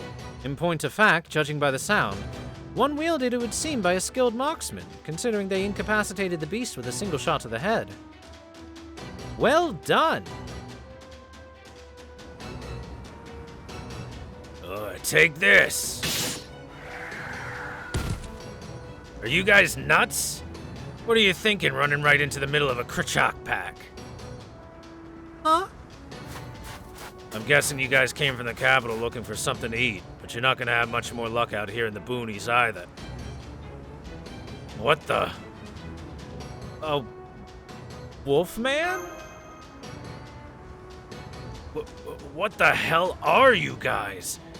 Why is your skin so smooth? Wait, please wait. We just want to talk. Wait a second. Are you guys mages? Huh? Ah, damn it. Come on, follow me. Krachot are cowards, but if you stick around too long, they'll call more friends and overwhelm you. You just hefted that huge demonic beast like it was nothing. Come on, move it. Give him strong Russian accent? No, because I can't. Let's go along with him, Mash. Right, I'll bring up the rear, Master. Rear Admiral Mash. The Krachot are restless today. What'd you guys do to get them so worked up? I don't know. Come on, keep moving. Otherwise, the Krchat will have you for dinner. Unless their noise attracts a Diavoltron first. I'm sorry, but what's a Diavoltron? A giant serpent with multiple heads that could wipe out an entire village easy as you like. Don't you guys know anything? Nico, my cousin, it is time for the bowling and talking of big American furries. There's that good chat. Okay, we're here. Uh-oh. Damn it, the Oprichniki are on patrol. They'll collect my kill as taxes. Listen up, don't let any other Yaga see you. They're always looking for more sacrifices for the Oprichniki. Oprichniki? Crap, we gotta find somewhere to hide. Huh? What's with you guys? Aha, I see how it is. The Oprichniki are after you guys. Come with me. An enemy of the Oprichniki is a friend of mine. I think I can help you out, if you have something to offer in return. Master? Let's ask for his help.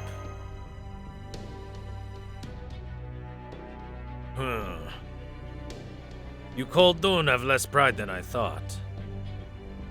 Well, whatever. Let's just take it nice and easy. Hey, if it isn't Patsy.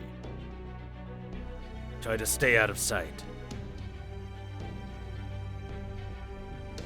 Huh? Do you smell that weird scent too?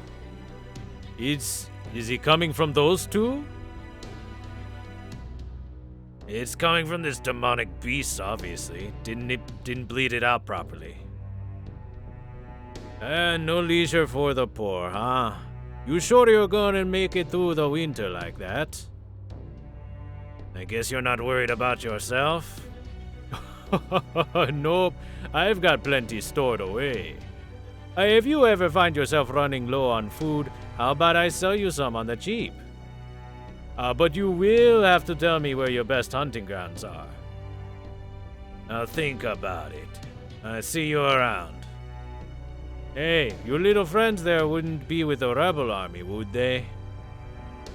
'Cause if they are, you know I gotta report them to the Oprichniki. It's our decree, you know. If these guys turn out to be with the rebel army, I'm gonna tell the Oprichniki you and I are the best of friends. Hey, come on, cut that out. We're not friends, we barely know each other. You sure about that? 'Cause we've been having a good long talk for a while now. Can't you feel everyone else watching us? Sure.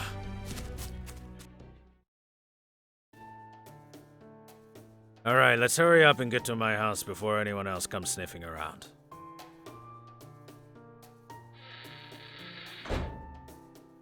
Good. The Oprichniki still don't know you're here.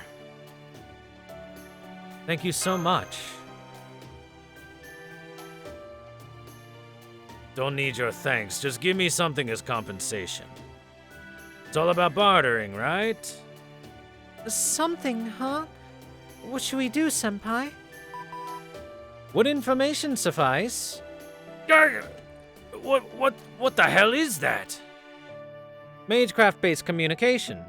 Since you realized those two are mages, I assumed your kind would possess a deep knowledge of magecraft. But judging from your response, it appears that your kind have only ever heard of magecraft, am I correct? Oh, so it's not actually real.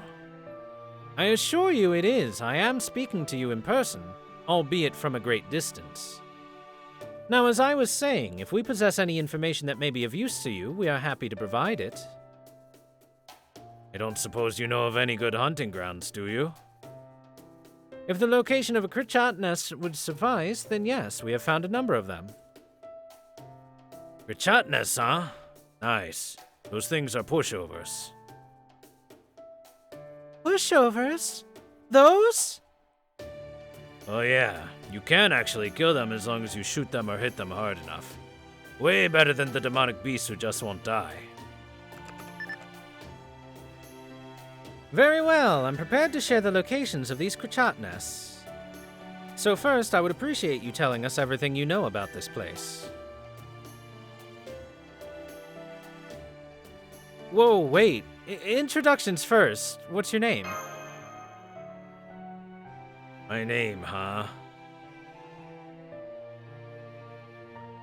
They say that if you ever tell a Khaldun your name, you'll be cursed.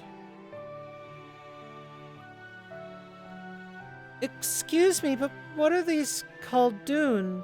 I can tell you mean us, but beyond that... It means mage. I've never seen one myself before, but there's a whole bunch of them in the Imperial family, right? Then again, Khaldun or not, you don't seem like much of a threat. I doubt that you could curse anyone even if you tried. Damn. He's looking down on us.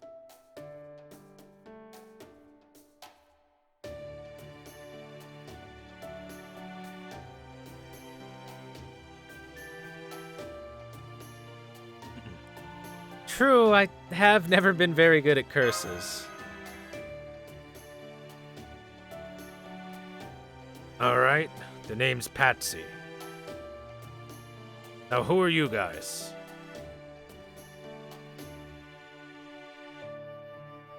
I'm Mashkirielite. Sherlock Holmes.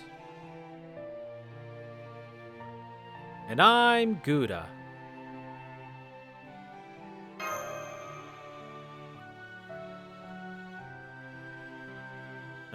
Mash, Sherlock, and Gouda, huh? Alright, now what are you guys? Good question. If the Oprichniki are after you, does that mean you're with the rebel army?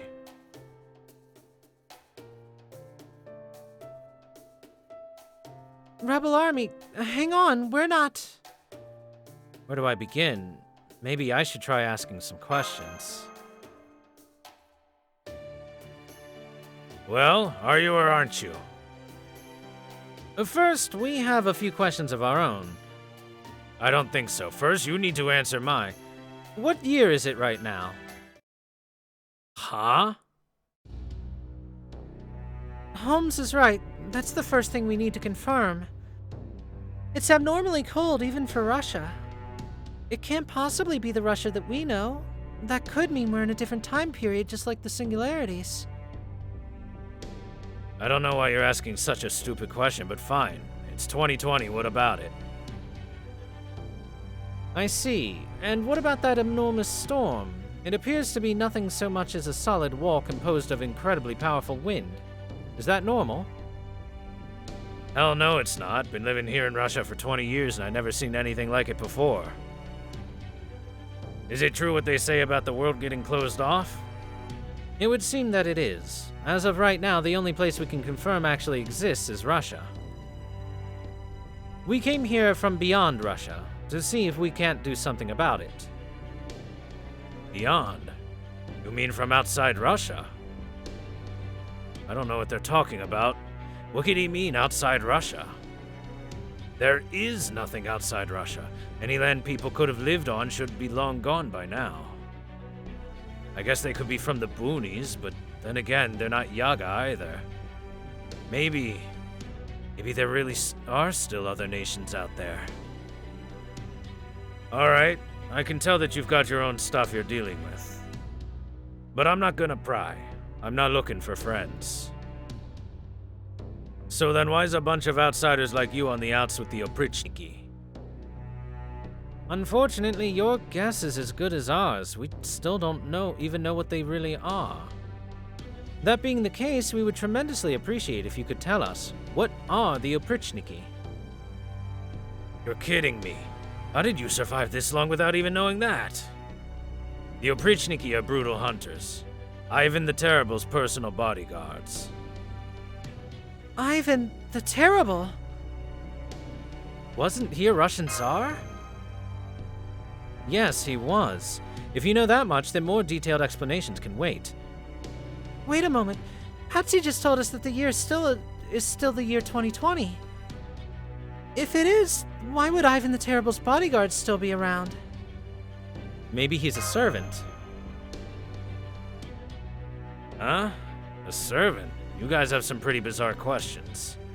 Ivan the Terrible's alive and well. He's been around for almost 500 years, so he's the oldest Yaga of all. What? I take it the Yaga are your kind. That's right. Jeez, you outsiders really don't know anything, do you? How the hell did you all survive this long being this ignorant? You've been living under a rock the last few hundred years or something? Then again, they do say this kind of ignorance is common for mages. Would you tell us about your history? I can only give you a real brief overview. You do know about the great cold wave that happened 450 years ago, right? The new ice age they say happened after a meteor struck the planet? Once that hit, Earth turned into an ice planet. It got so cold that the old species, the humans, couldn't survive here anymore. They say that none of the other countries were able to handle the cold, so their populations died out. But Russians have always dealt with the cold, and so we had it better here.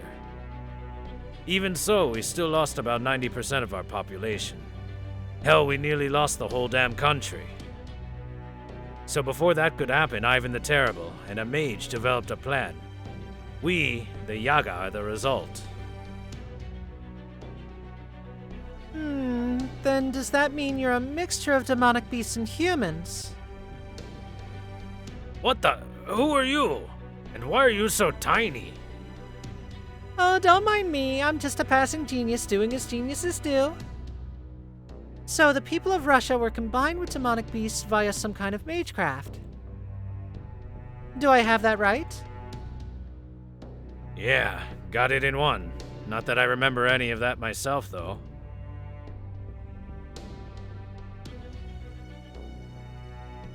I've been a Yaga my whole life. This is my first time ever seeing the old human species.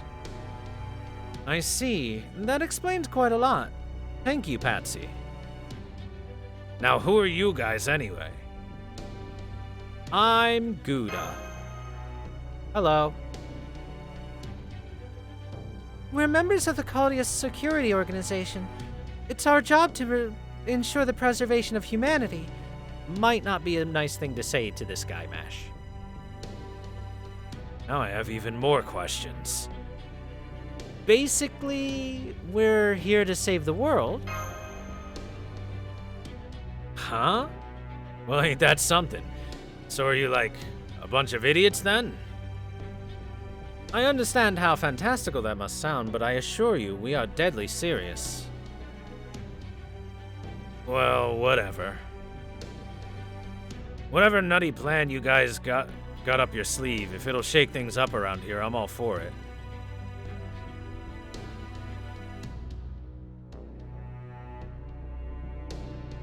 After all, you're the first outsiders I've ever seen in my life. Anyway, I'll do you a favor and forget I ever heard your nonsense. Just hurry it up with the hunting grounds info. Very well then. Show me a map and I will tell you exactly where to go. You better not be pulling my tail about this. Alright, so this is our town here. So this is Yaga Smolensk, and this city far up to the northeast must be Yaga Moscow. In that case, this spot here is one of the hunting grounds I discovered earlier. Just so you guys know, I may hate the Oprichniki, but I hate liars even more. Now stay put until I get back, got it? Don't worry, we'll hold down the fort while you're gone. Good. But don't go touching my food. I'm saving it all to make it through the winter.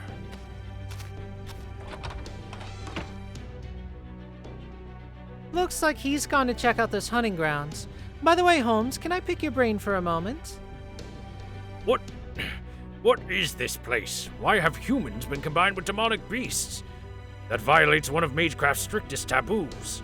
Is this what all singularities are like? It would hardly be unusual for one. What is abundantly clear is that this is not our own history. Still... What is it, Master? something seems different about this singularity. Regardless, we now know that the opponent you two must face is Ivan the Terrible, a version of him who has somehow managed to survive for approximately 500 years, strange as that may sound. The Oprichniki were indeed Ivan the Terrible's personal bodyguards. Now then, Gordolf, allow me to ask you something. Yes, what is it, Holmes? Are you certain the Oprichnik that you defeated was not in fact human? Oh yes, absolutely. He dissolved into nothing once I socked him with a good golf punch. From the look of it, I would guess he was a familiar of some sort. I concur. I too sense nothing human about them during my own skirmishes. Originally, the Oprichniki were a corps of soldiers established by Ivan the Terrible himself. It is said that they dressed completely in black, carried around dog heads and whips made from bristling animal pelts, and only rode black horses. Their job was to eradicate the Tsar's enemies. It is said that they would set upon their opponents like dogs and clean them out as swiftly as a broom gathering dust. They swore absolute loyalty to the Tsar, and committed all manner of unspeakable atrocities in his name. But none of them became heroic spirits. As Gordolf surmised, they are familiars belonging to Ivan the Terrible. So did he make them with his noble phantasm or something? Those are certainly or maybe a skill? Those are certainly the two most likely possibilities. The terror the Oprichniki wrought swept throughout all of Russia after all. It is quite possible that creating them could have become a skill or even noble phantasm he possesses. And if the Oprichniki are still terrorizing all of Russia... Does that mean Ivan the Terrible is the servant responsible for the attack on Chaldea? Oh, right, but he isn't a servant. He's flesh and blood just like Nero was. Nonetheless, we have far too few options available to us at this point.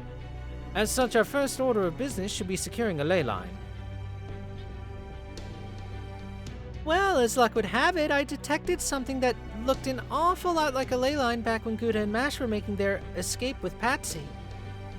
Unfortunately, it's quite a ways from your current position. It'd be extremely risky for the two of you to head there alone. Well then, just have that furred freak take you there. I mean, he's already done so much for us, and there has to be something in it for Patsy. Then we use Magecraft to charm him. Must I think of everything around here? Not so fast, Gordolf. Remember, the Yaga are part demonic beast. That most likely means they possess a strong innate resistance to Magecraft. I doubt that a charm cast over a transmission would have much effect. Either way, we should wait for Patsy to come back. We may not be able to convince him to take us, but maybe he'll at least tell us about a safe path.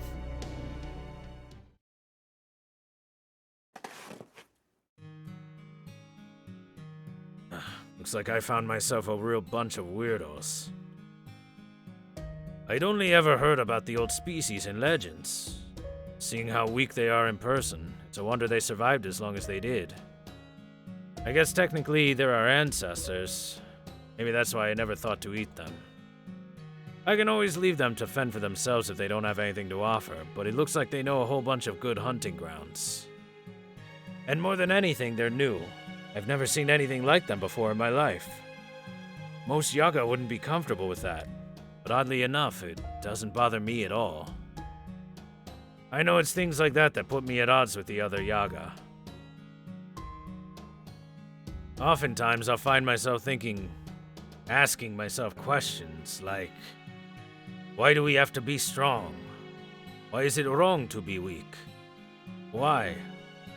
Why are we always starving for something, never feeling satisfied? Whenever anyone hears me, they just laugh. They tell me I'm a fool and ask why I would waste my time thinking about meaningless crap.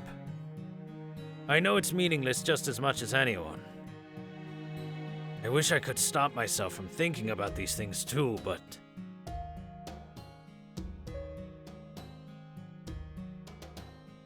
Patsy! Oi, Patsy! What is it? Are you going hunting?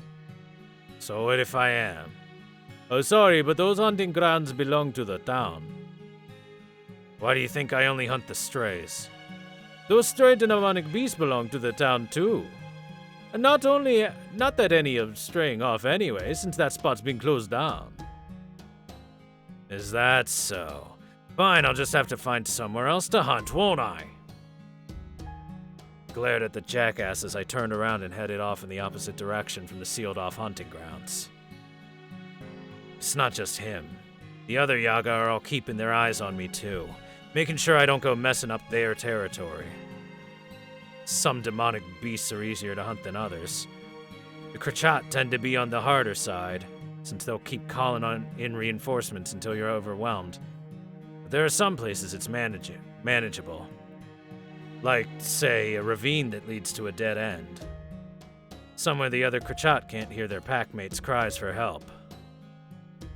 Yaga have taken advantage of that and set up hunting grounds that make it easy to harvest demonic beasts.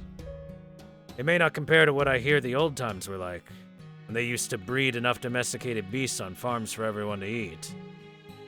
But nowadays, hunting grounds like that, where you can hunt in safety and rest easy knowing the beasts will multiply again over time, are lifelines for us. Which is why it only takes getting labeled as a weakling once for everything to go south. It doesn't take long for a Yaga to die if we don't get enough to eat. And this town is ruthless about seeing the runt of the litter cut loose.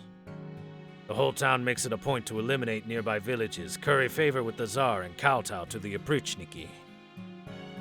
They know about the Yaga's ironclad law, that only the strong may eat, and maliciously use it against us. I know I'm skating on thin ice myself. There's nothing I can do about it. I can't defy the Tsar. I've got no choice but to run from the Oprichniki. But if these humans I've met really are mages, they really do end up saving the world. Maybe that'll help this constant ache in my chest go away. Even just a little. Of course, I still don't know if I can trust them.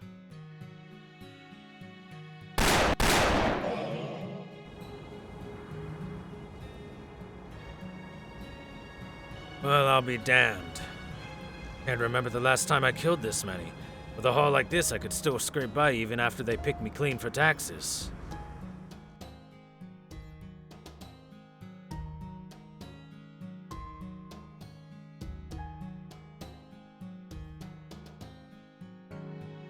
Patsy! What is it? You're looking flush today, aren't you? This is about my taxes right here. Take it. Yup, that takes care of you. But what about your mother's taxes? Hey, it's no fur off my snout. Your old lady's not pulling her weight anymore anyway. And you know as well as I do that this town doesn't need any Yaga who can't hunt. Honestly, I don't even know why you bother paying her share. It doesn't make a damn lick of sense. It's none of your business. Here, there's my mother's share. This town has no use for my mother anymore. She's well aware of that, so all she does now is wait around to die. Waiting for the time when she finally starves to death.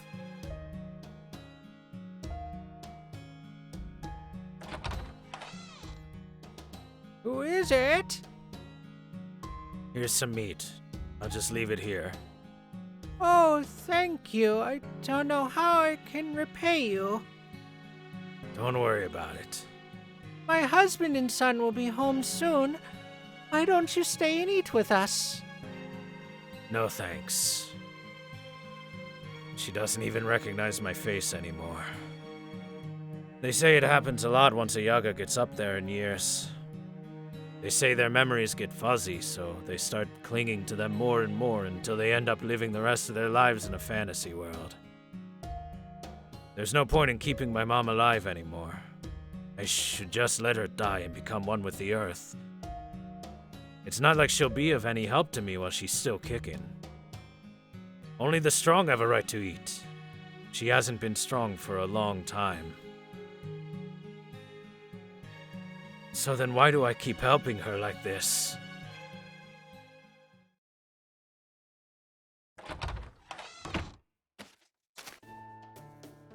I'm back.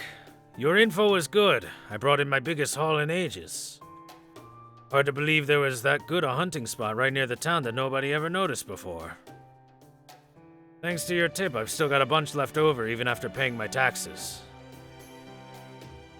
Though I did get a few snide remarks about my haul. Snide remarks? It's a long story. Never mind that. What other hunting grounds have you got for me? Hurry up and tell me so I can go check it out. Gotta hunt while I've still got the energy. Of course, of course. Very well then, I imagine you may not have much of a response to this next question, but I must ask nonetheless. What can you tell us about that mysterious tree? If anything, I was hoping you guys could tell me about it. What the hell is that thing? Do you remember when it first appeared? About 3 months ago, I'd say.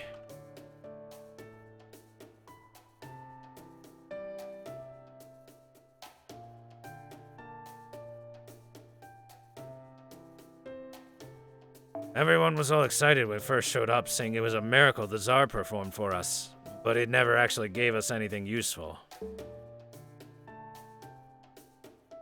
The Oprichniki don't react to it either, so all I really know is that it's just a big damn tree.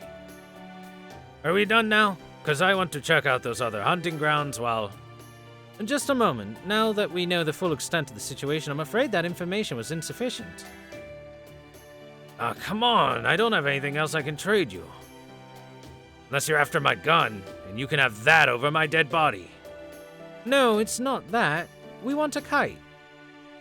A kite? All you have to do is collect some materials. I can tell you what we need right now if you like. Now that I have a clearer picture of your people's technological and cultural progress, I'm quite certain you should have little trouble finding them.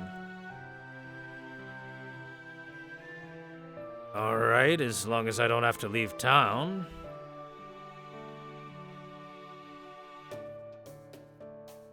Thank you, I commend your decisiveness. Good show, Patsy.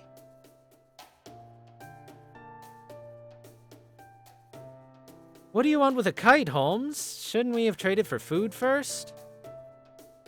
The pudgy one is right. It's been too long since I've had a decent cut of roast beef. Not at all. Food is crucial too, of course, but as they say, safety first. That is what you're going for, right, Holmes? Indeed.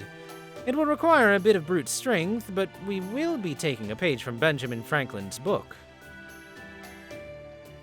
I can see where you're going with this. So you want to connect it to the briefcase? I do. Are you trying to generate power? In the stupidest way? Precisely. If you are to summon servants again, you will need the Spirit Origin briefcase, power, and a ley line. That's barbaric. Why, it's downright primitive. Oh, not at all. The briefcase was originally designed to be usable even in eras without electricity.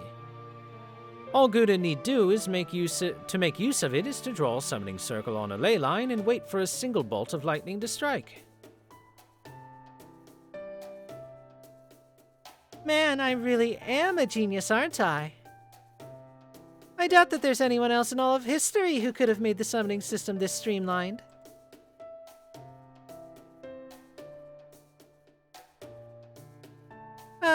Being me is so awesome. Alright, so when is the next thunderstorm? Our forecast says tomorrow. Suffice to say that time is not on our side. I'm afraid we must get this kite ready to fly before the end of the day. Now then, Mr. Gouda, have you ever made a kite before? No, not even once. I suspected as much. That you did not secretly while away the hours making kites was not a difficult deduction to make. But not to worry, Da Vinci and I are both here to help. If our interests hadn't led us elsewhere, we could easily have been professional toy makers in our own right.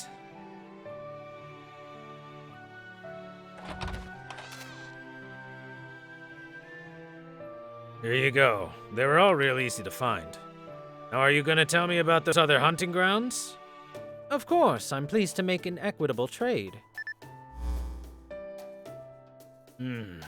This one's far. Probably take me a day to get there. Alright, you guys stay put. Don't go outside and don't eat anything besides the food I gave you. See you later, Patsy. Good luck. Man, it feels weird getting a send-off.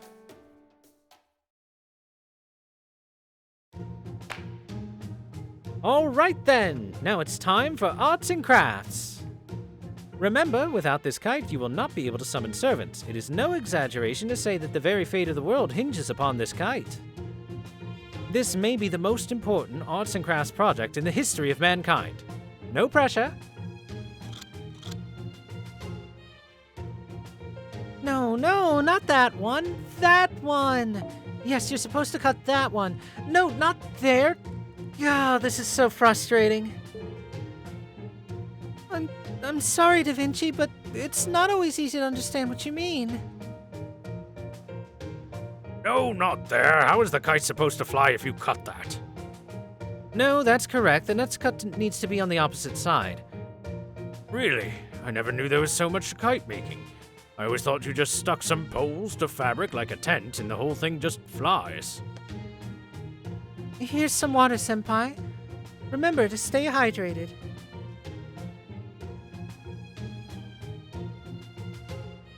I have to say, though, this is kind of fun.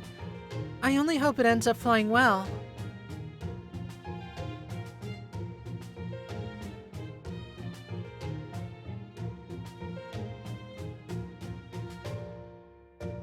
I can bend the wire we're using for the kite's frame, Senpai. I am a demi-servant after all. Don't be silly. In your normal form, you're even weaker than Gouda is. Oh, right.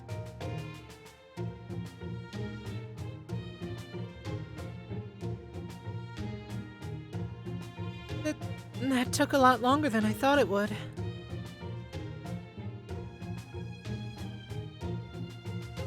Well, this is an unfortunate turn of events. I can already hear the rumble of thunder. The kite's design should be fine, but we still don't know whether it will fly in this world.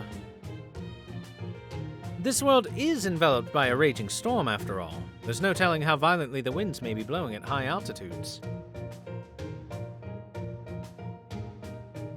Nonetheless, the kite's frame should be sturdy enough to accommodate extreme conditions. At this point, we've done all we can.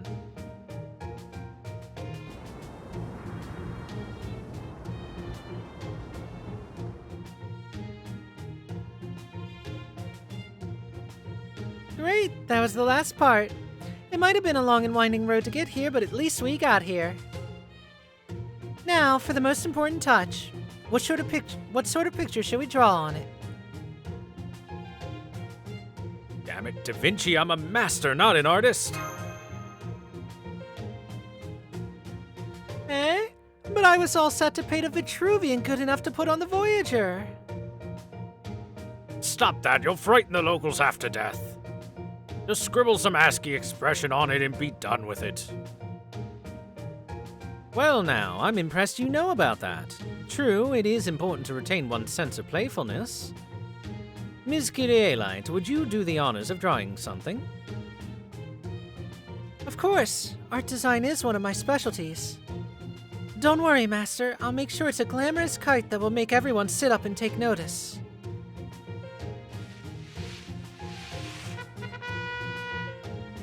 Ba-ba-ba-ba. Well, it certainly is one of a kind.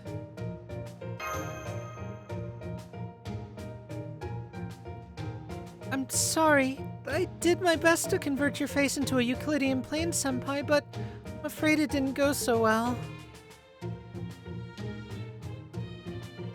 I like it. It has a unique charm about it. And it should serve to ward off evil spirits.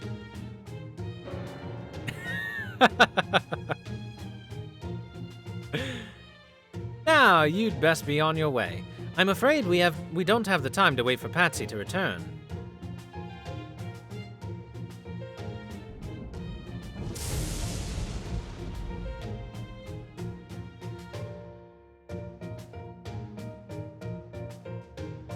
I'll leave him a note. I'll leave him a note letting him know where we are. Okay, Master, let's sneak out of here.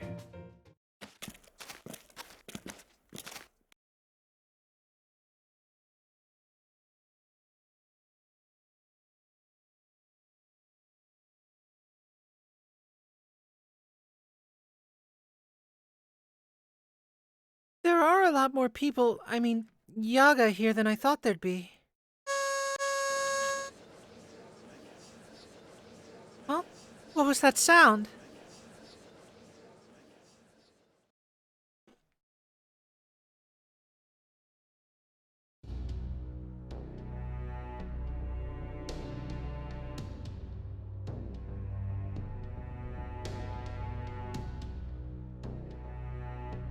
Anastasia!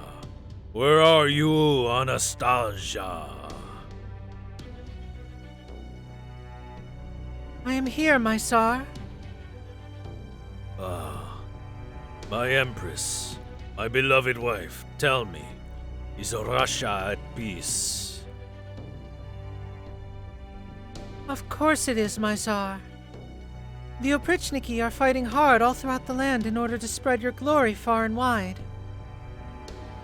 Please, rest, and do not be troubled. I see. So Russia is at peace. That makes 200 years of peace in Russia. What about the outside? I must spread my glory beyond Russia's borders. I must share it with those from other lands who can only shiver in the cold, waiting for their ends. Tell me, how fares Europe in the Far East? They too are at peace, my Tsar. Europe has bowed to your will, and negotiations in the Far East are proceeding apace. The war is over, and Russia will have their allegiance soon. I see. That is good. No. No, that is not good at all. Peace alone is not enough. I must press onward with renewed vigor and expand my domain. I must unite the world and ensure its happiness. Amadeus! Very well.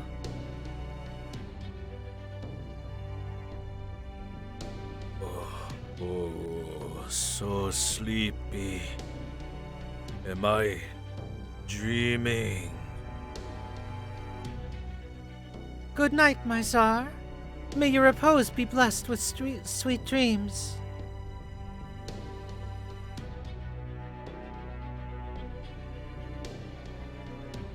Did you get Ivan's attack under control? Yes, he is sleeping soundly now, thanks to Mozart's piano. Even though the Tsar is from a Lostbelt, the musical arts seem to have an oddly powerful effect over him. I'm even feeling a bit sleepy myself right now. Good. We need him to stay asleep for the time being. We can't have him finding out what's really going on and heading out on a campaign. That'd be the worst possible scenario. We must first be certain that his rule extends throughout the Lostbelt before we do anything else. Then I will entrust him to Amadeus for a while and deal with the rebels myself. The mere thought that there is a rebellion taking place fills me with revulsion. No, that's not an option. There's no way Amadeus alone can keep the Tsar pacified. If he starts really acting up, even I couldn't say what might happen. And I can't stand that. As much as is possible, I want to eliminate any chance of surprise from my plan. When I need your help, I'll make sure to call for you after the Tsar has been safely secured. As you wish. You are my master, and I am your servant. I will trust in your judgment. Thanks. That'll be a big help. Yorokobe, Twitch chat. Pardon me. I hope I'm not interrupting your pillow talk. I'd watch your tongue if I were you, Metropolitan Macarius. You may be the Tsar's mentor, but I am still a member of the Imperial family, and I will not tolerate such uncouth remarks. You wound me, Grand Duchess. I have nothing but the highest of respect for every member of the Russian Imperial family. No matter what sort of family they may be, or what sort of end the Grand Duchess may have met. How dare you! Wait, both of you stand down. I don't want to see any infighting. We don't have time for it anyway. Father, your job is to placate the Tsar, right? Then quit following the Grand Duchess around and hurry up with the repairs to the cathedral. Or do you have something urgent to tell us? Did something happen with one of the other Lostbelts? Of course. This is very urgent, Crypto number 1. Today is your lucky day. You finally have a chance to prove yourself in battle. You're kidding me. They already showed up.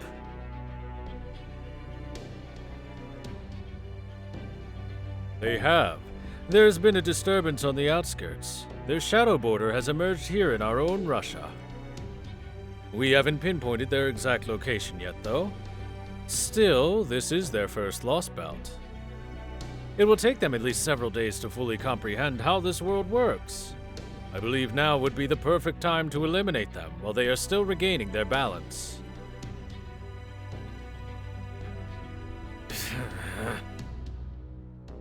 I don't want to leave the Tsar's side right now. I'll let the Oprichniki handle them. Besides, Koyunskaya's the one who let them get away in the first place.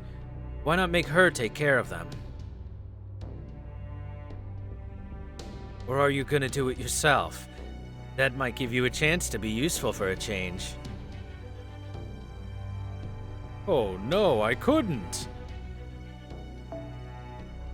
Unfortunately, the Tsar's condition worries me as well, so I would much rather not stray too far from the Yaga Moscow. As for Ms. Koyunskaya, she may well be to blame for that little predicament, but she too is quite hard at work at the moment. I believe her work is of a rather primitive nature. It is very much in line with her hobbies. Hobbies? She's supposed to be leading the Oprichniki. What else could she be up to? Kadok, I'm told that woman has been going around distributing food to the Yaga at exorbitant prices. So exorbitant that they're forced to rob their neighbors of everything they have to even have a hope of purchasing it. I can't believe her. We come all this way and she's still going around picking on the weak. Father, I don't like you, but I can understand you. I believe you are genuinely dedicated to keeping Russia safe from harm. But Koyunskaya, I can't make heads or tails of what she's thinking or what she really wants to do. I mean, unlike you, she can come and go between Lostbelts whenever she pleases, right? Then why can't we make her go to one that's a little more civilized? She doesn't need to stick around a destitute world like this one. I'm afraid not. She's not one to change her behavior, no matter where she finds herself.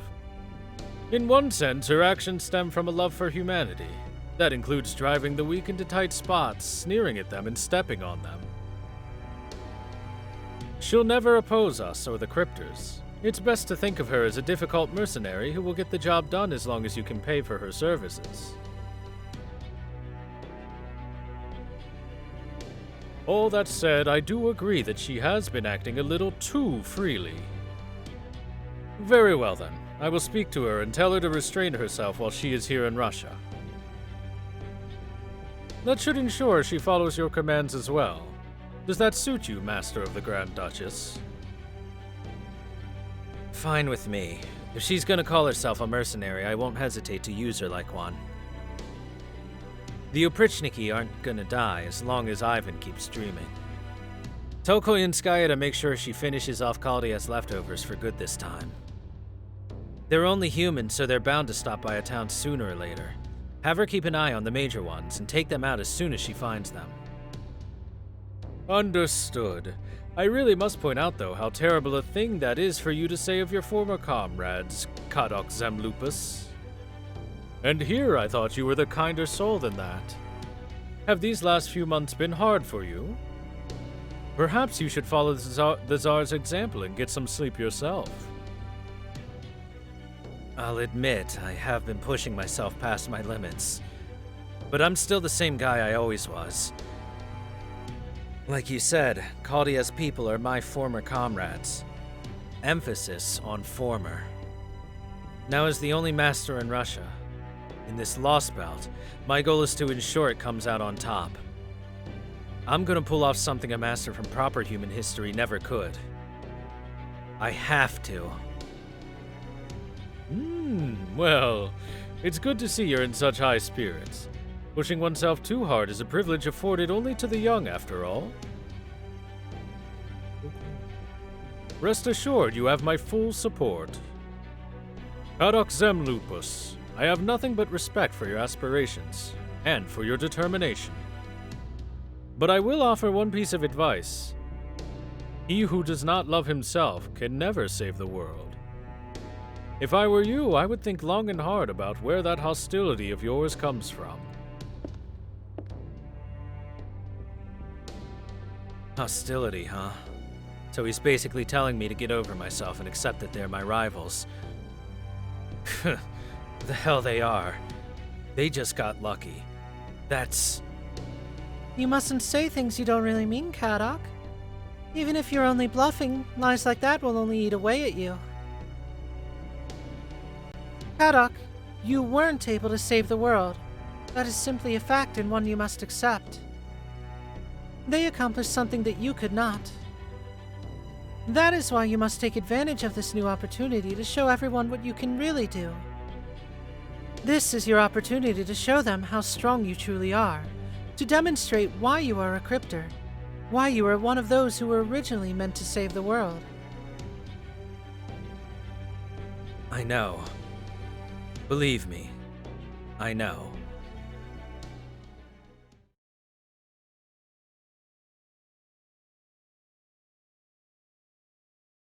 And that is up to section 1. Ooh, that was a lot of reading, chat.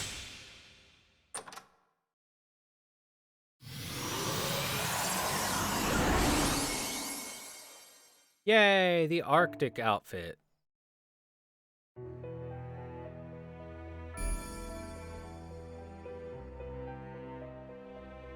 Alright, I believe we will end off there. I hope you guys enjoyed reading time, everybody. We'll be doing more reading time tomorrow. Thank you guys very much for coming by reading time. Appreciate it.